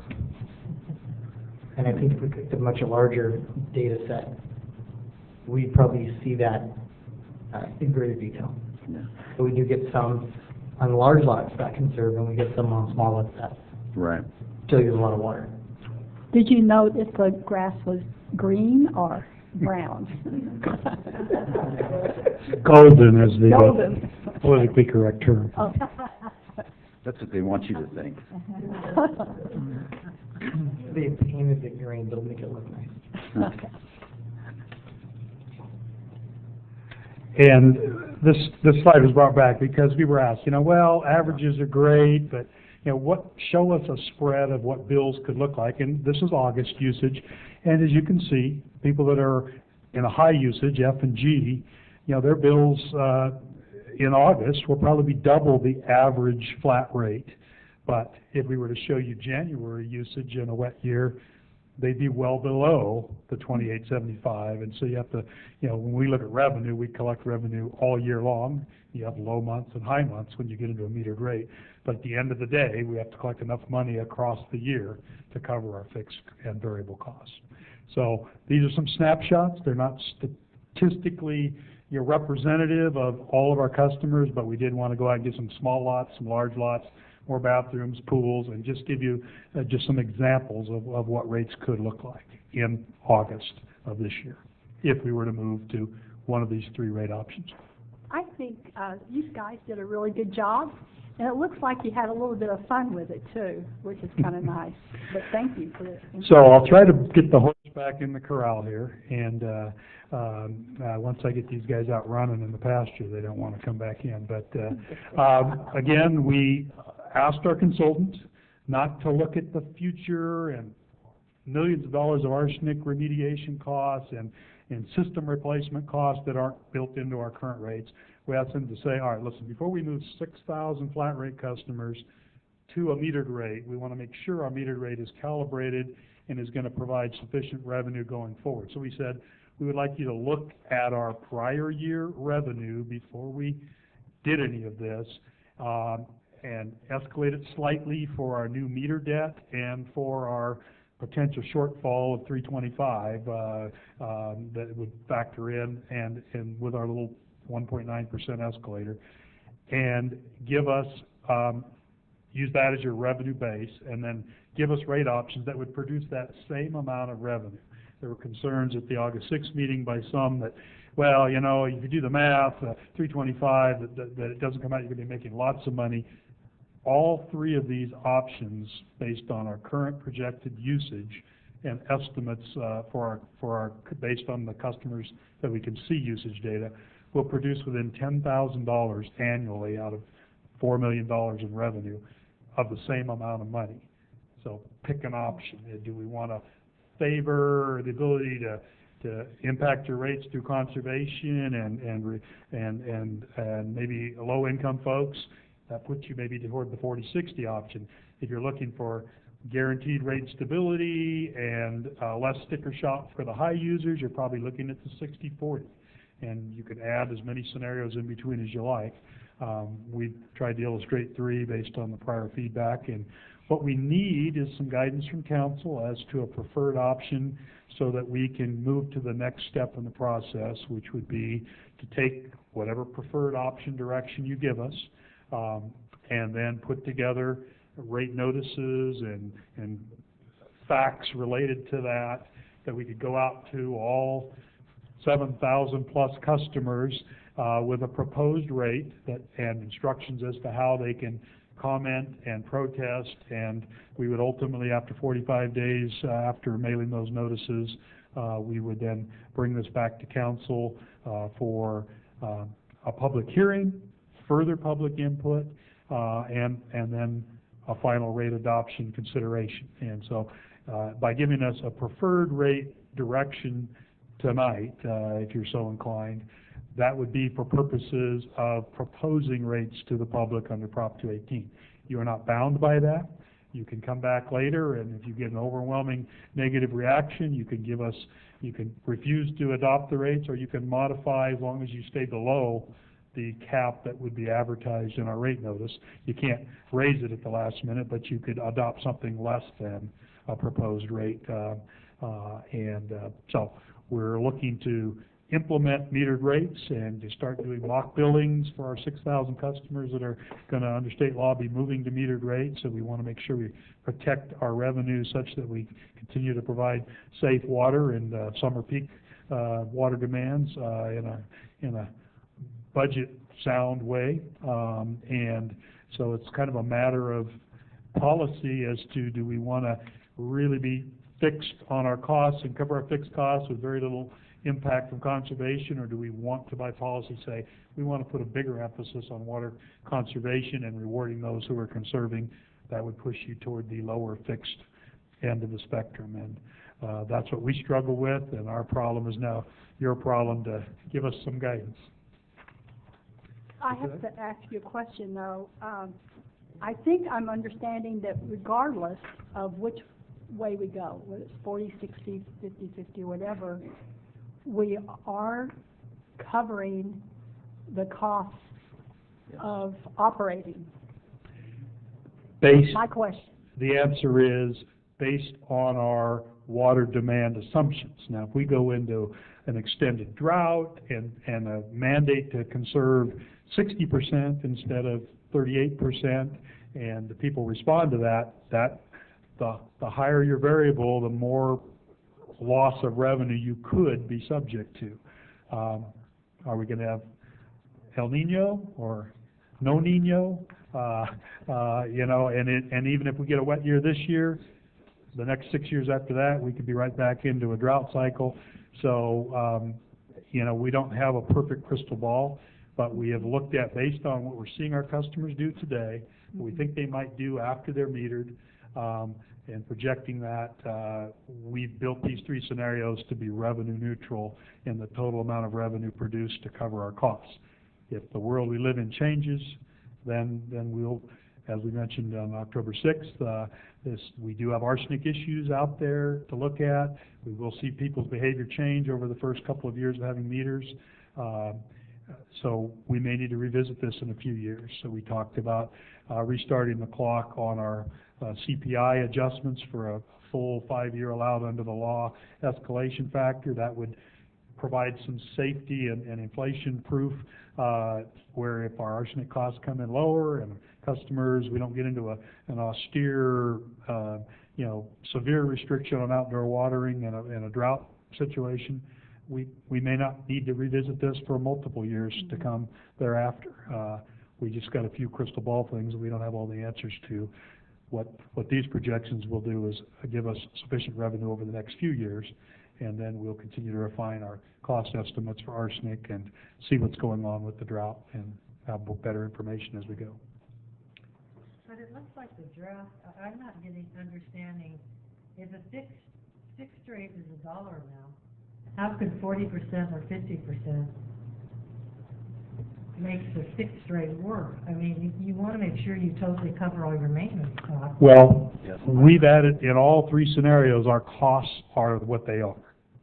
But what we've looked at is to recover those costs of service equitably among our customer classes, we can put more of that into a fixed base amount by policy decision or into an increased rate per unit of water used, as long as we recover the total revenue needed. So whether we do it through a 100% fixed rate, we could do that, or whether we do it through a 100% metered rate. But there are some risks associated as you move away from our current percentage of costs are in the 80% range that are fixed. The farther away from that we get, the riskier our rate assumptions are depending on customer usage patterns. So that really 60% doesn't even really cover all of the fixed costs? No, 60% would be a balanced approach to covering a majority of your fixed costs, giving you some rate stability, but still rewarding conservation. And we're looking for some balance there. The big assumption here is people are going to use water.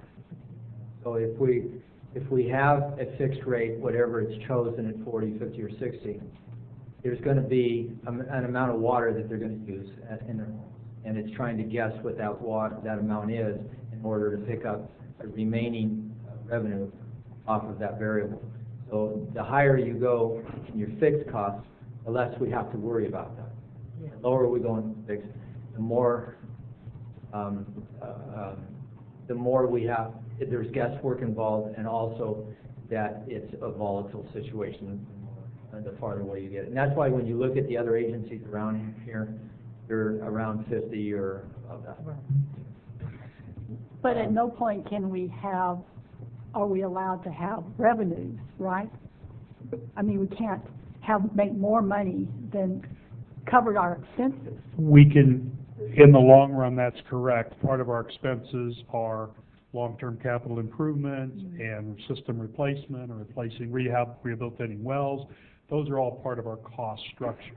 We've looked at a 5-year outlook under this study because we said we would look at a short-term rate stabilization program. Now, you can look at this for long-term and look at full system replacement costs over 20, 30 years. That's a much bigger, more costly study.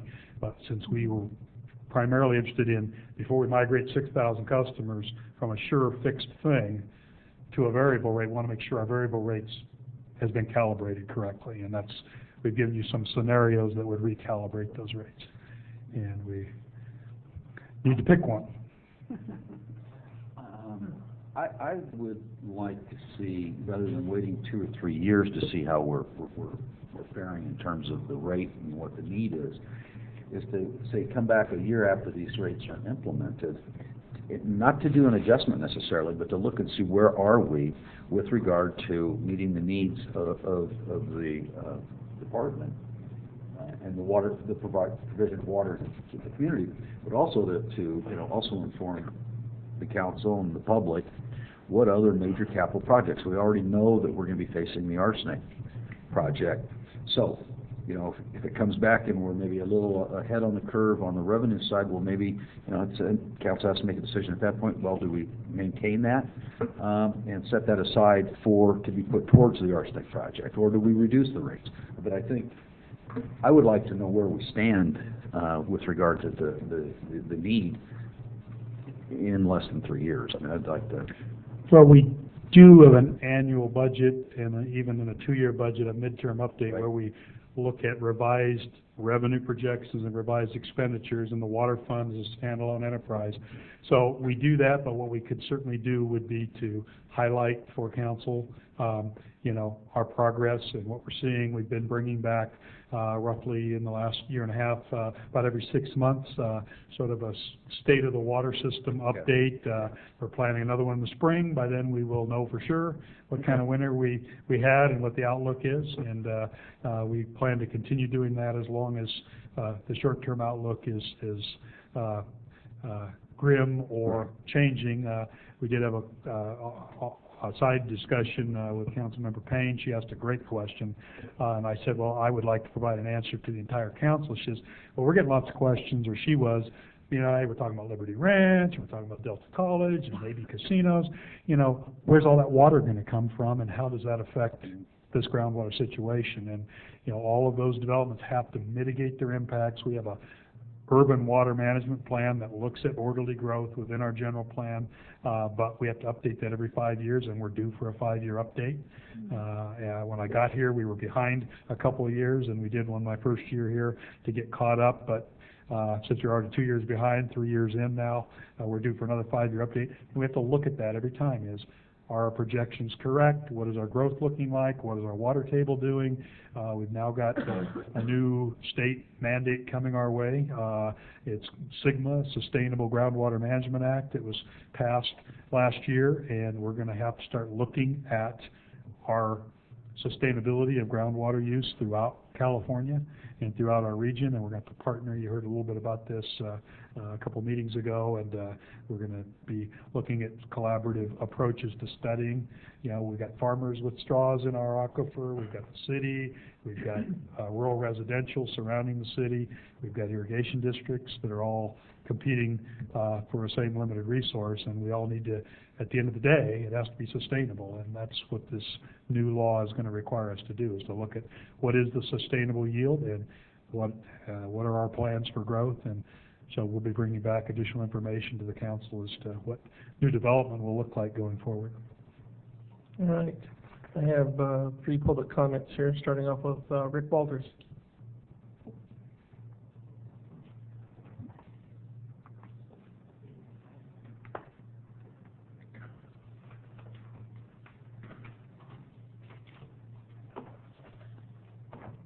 Hello, elected people, and hello, non-elected. The one thing I want you to really focus on is 2 bottles of that water that you have up here cost more than what you want to charge us for 748 gallons. If you go to 87 cents, that's ridiculous. That's a ridiculous figure. Just want you to keep that in your mind when you're looking at this. 87 cents on a charge for 748 gallons. Makes no sense. Absolutely no sense at all. So we came up with of our own recommendation. And so what we're looking at is a $7 fix with a $1.80 consumption charge per CCF. That equates to $23.40 per month plus $7, which would equal $30.40. We think that's more than fair, and it helps in conservation. Our second recommendation is the cost of the customer service and billing. Now, I think we pay somewhere in the neighborhood of $437,000 for customer service and billing. So what we're suggesting is that maybe we can get it done by Global. Now, Global, after talking with them, they have many thousands of customers, and they do a very good job at this, and they don't charge nearly $437,000 to take care of this. That figure's way low. So we're figuring on a $384,000 increase, just take and cut finance out of it, completely cut finance out. In other words, don't go around them. Let them do something else. Let Global take care of and handle the whole thing. And that's what we're really looking for.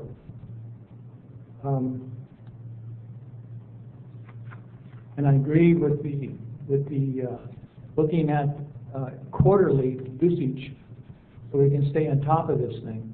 Because I know it is a difficult thing, but we're also agreeing to go with the $1.80 for the CCF to 748 gallons. And that makes more sense to us for conservation. That's what we have to have, because one of these days we may run out of water. I don't want to turn my spigot on and have crap come out of it, if you know what I mean. Excuse my language. That's happened in the past. So we want you to really look at this thing and digest it, and even go outside the box and figure out what's really best. The high fixed cost is not always the best thing for the citizens of Galt. And don't forget, our seniors aren't going to get a raise this year. Zero raise. Whatever you're doing, it's going to affect them. Thank you, sir. Dan Jimenez?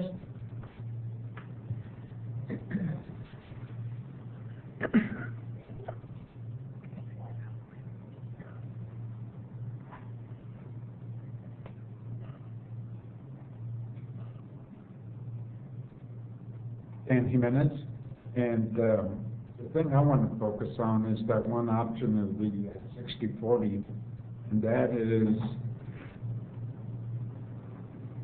I don't understand how we're going to be good citizens in conservation if we're only going to go with that option, and you're only going to charge 87 cents for 740 gallons of water. People are going to get used to paying that fixed charge, and they're not going to care that how much water they use on the days that they can water. I can see dry lawns coming back to life again. I mean, it's cheaper to pay 87 cents for 740 gallons of water than it is to convert your yard over or to hire a landscaper to come in and do it for you. I mean, there's got to be a balance here, and that 60/40 doesn't give you a balance. That doesn't make us good citizens as far as conservation goes. There's only so much water underground.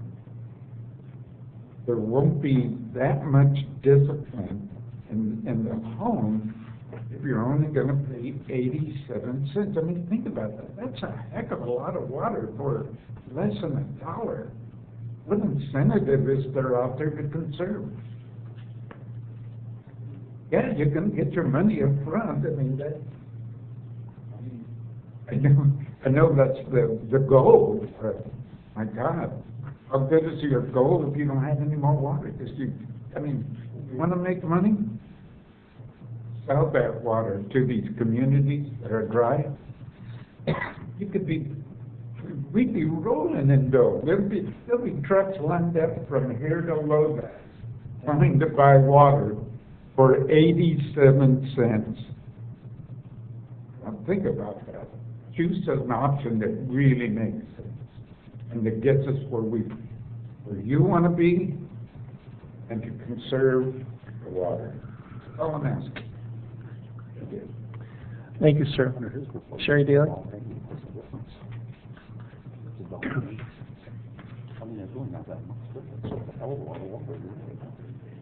At the risk of my friend shooting me at this late hour, I kept it under 2 minutes each time.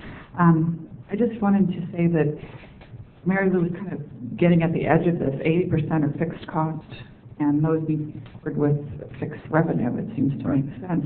And we've conserved way beyond what we were asked to conserve. I don't think that we need to be penalized in order to comply with conservation measures. What it really is just being is progressive tax on families, because no matter what, the kids still need a bath, they still need their laundry done. And it's not the guy in the 3,700 square feet with a pool that's going to go, oh my gosh, my bill went up as I plan my trip to Hawaii. It's that family got 4 kids to feed, 4 colleges to pay for, 2 cars, daycare. They're the ones that are going to feel this, and they don't have an option to say, we'll just use so much less water. And we're all on the same life cycle. Yesterday I had little kids in my house, and now ARP is sending me a card every year, and I don't know why.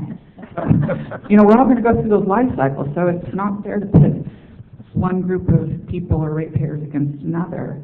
It makes sense economically, 20, and I think that wasn't even considered. I'm not sure why. Elk Grove seems to be closer to 80 than the 50 that the consultant talked about. So just keep that in mind. Thank you. Thank you. Thank you. Okay, do you have a motion by council? Well, after looking at and listening to staff tonight, I don't believe that, well, 2 things. One, I think that if the 60-40 split does provide a nexus, and actually it's even below what the fixed rate charge could be, but I also agree that there needs to be a level of conservation. I think there's a great deal of, or degree of uncertainty as to how the ratepayers are going to respond. I have a feeling the people will step up to it, as they have over the last months because of the state mandate. And I think that it is a fair rate when you look at the majority of homes in the community, and you get a 3.2 per person household. The bell curve is going to be the majority of those types of homes, and I think you're going to have extremes. You're going to have really low users, and you're going to have really high lows or very high users. But I don't think we should penalize individuals, like it was said earlier, for larger families. I don't. So I'm in favor of the 60-40. Is that a motion? That's a motion. Okay, I have a motion by Councilmember Campion and a second by Councilmember Hewer. Any further discussion? Call for the vote. Vice Mayor Payne? No. Councilmember Hewer? Aye. Councilmember Campion? Aye. Councilmember Powers? Aye. Mayor Cruz? No. Passes 3-2.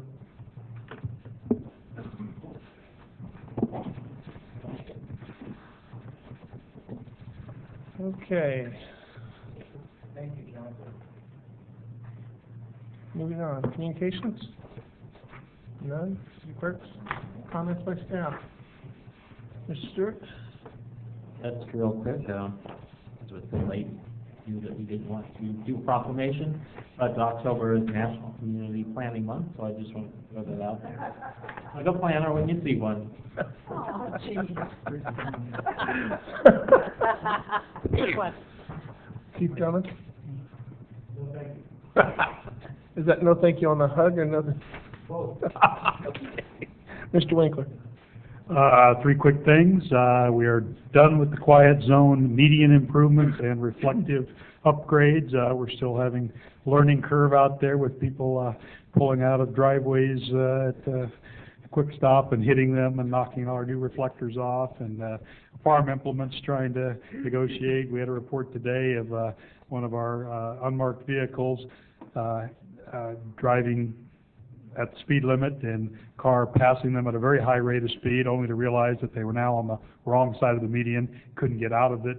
So we need our public to be aware that these are safety upgrades to not to cause more accidents, but to allow us to move forward with the quiet zone. We've got our consultant working on our notice of establishment that would go to the PUC, and if we receive concurrence, so we're hoping that before the end of the year that we'll have a PUC directive to the railroad to stop blowing their horns between Cost Road and Elm Avenue. When? Before the end of the year is our hope. We have PUC process we don't control, but we've jumped through all the hoops, and once we file the notice of establishment, they have, I believe it's 30 to 45 days to take action.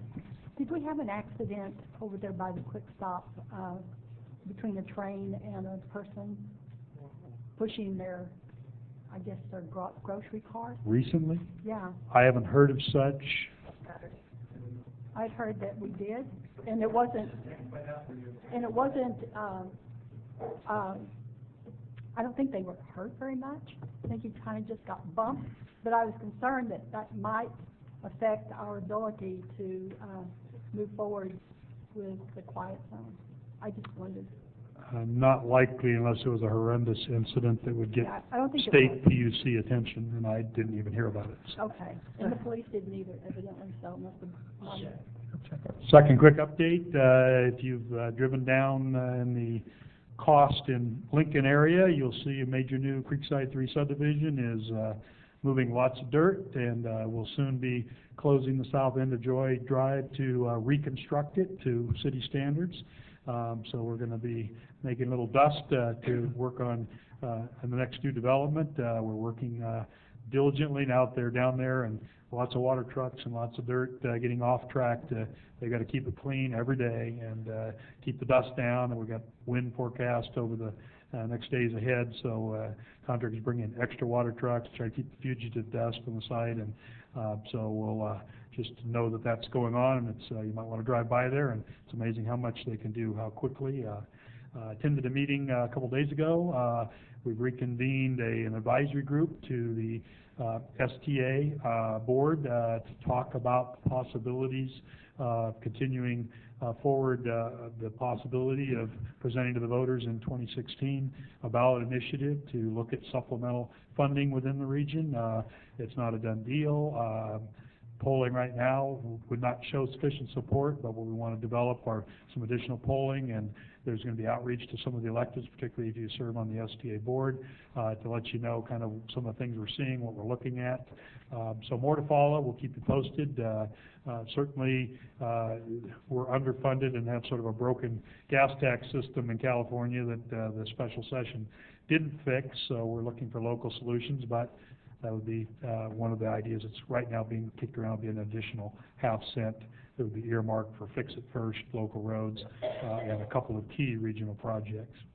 And then lastly, if you've, I don't know if you've been to your in-baskets, but we've given you a memo about our inability to deliver the Littleton Stove project in the promised time frames. We're kind of back to square one after multiple reviews with various consultants out there, and probably at the end of the day we're going to need some more money for both a formal design and then some bids.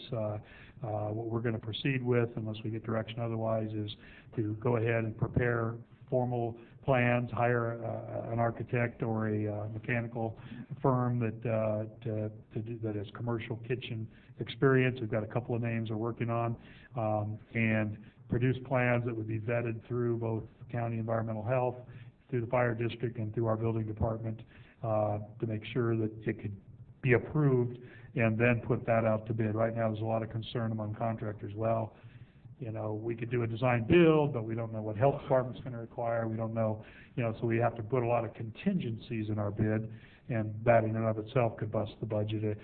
for things they may or may not have to do. So, we think the safe thing would be to slow it down a little bit. Fortunately, we do still have a functioning kitchen, such as it is, so we regret to announce that we're not gonna make our November construction date. At this point, we're probably looking at sometime in the spring, which is probably crab season, so, rather than take the kitchen out, we'll be working with Mr. Solis on the next window opportunity, probably a little later, between spring and summer might be an ideal window, and that gives us some time to work on some final plans that we can get good hard bids on, and then we'll have to bring back recommendations on how does that fit the budget. So, that's all I have to report. Okay. Thanks, sir. Mr. Solis, did you have something? Yeah. Okay. Yeah. I didn't mean to pass by, honest. Mr. Rudolph. Just, thank you for your hard work tonight. We got a lot of business accomplished. Appreciate it. Ms. Hood. I have nothing, thank you. Okay, we'll start down here, Councilmember Canton. I'm leaving. All right. I'm with you. Okay. Councilmember Hewitt? Just one quick comment. The Delta board meeting, I would hope that we have representation at the board meeting. I will be out of town that night, so I'll be unable to attend, but I would really hope that we could get some community members and council members to go. Miss Daly's in the audience. I hope she can contact her group and proceed forward with us having some representation at that meeting and the ability to maybe plan some strategic comments. And so I would hope that Councilman Campion, before he leaves, will take that into account. Otherwise, I'm done. Okay, Vice Mayor Payne. Oh, just one comment. I really enjoyed the atmosphere tonight of the young people as well as the adults willing to look at a compromise. It was kind of a nice change. That's it. Okay. Well, last Thursday we had the transportation meeting for SACOG, and City of Galt was awarded 2 different grants for a total of about $1.7 million. So hopefully when it comes around the board will approve it. I don't see that being an issue. With that, we will adjourn this meeting.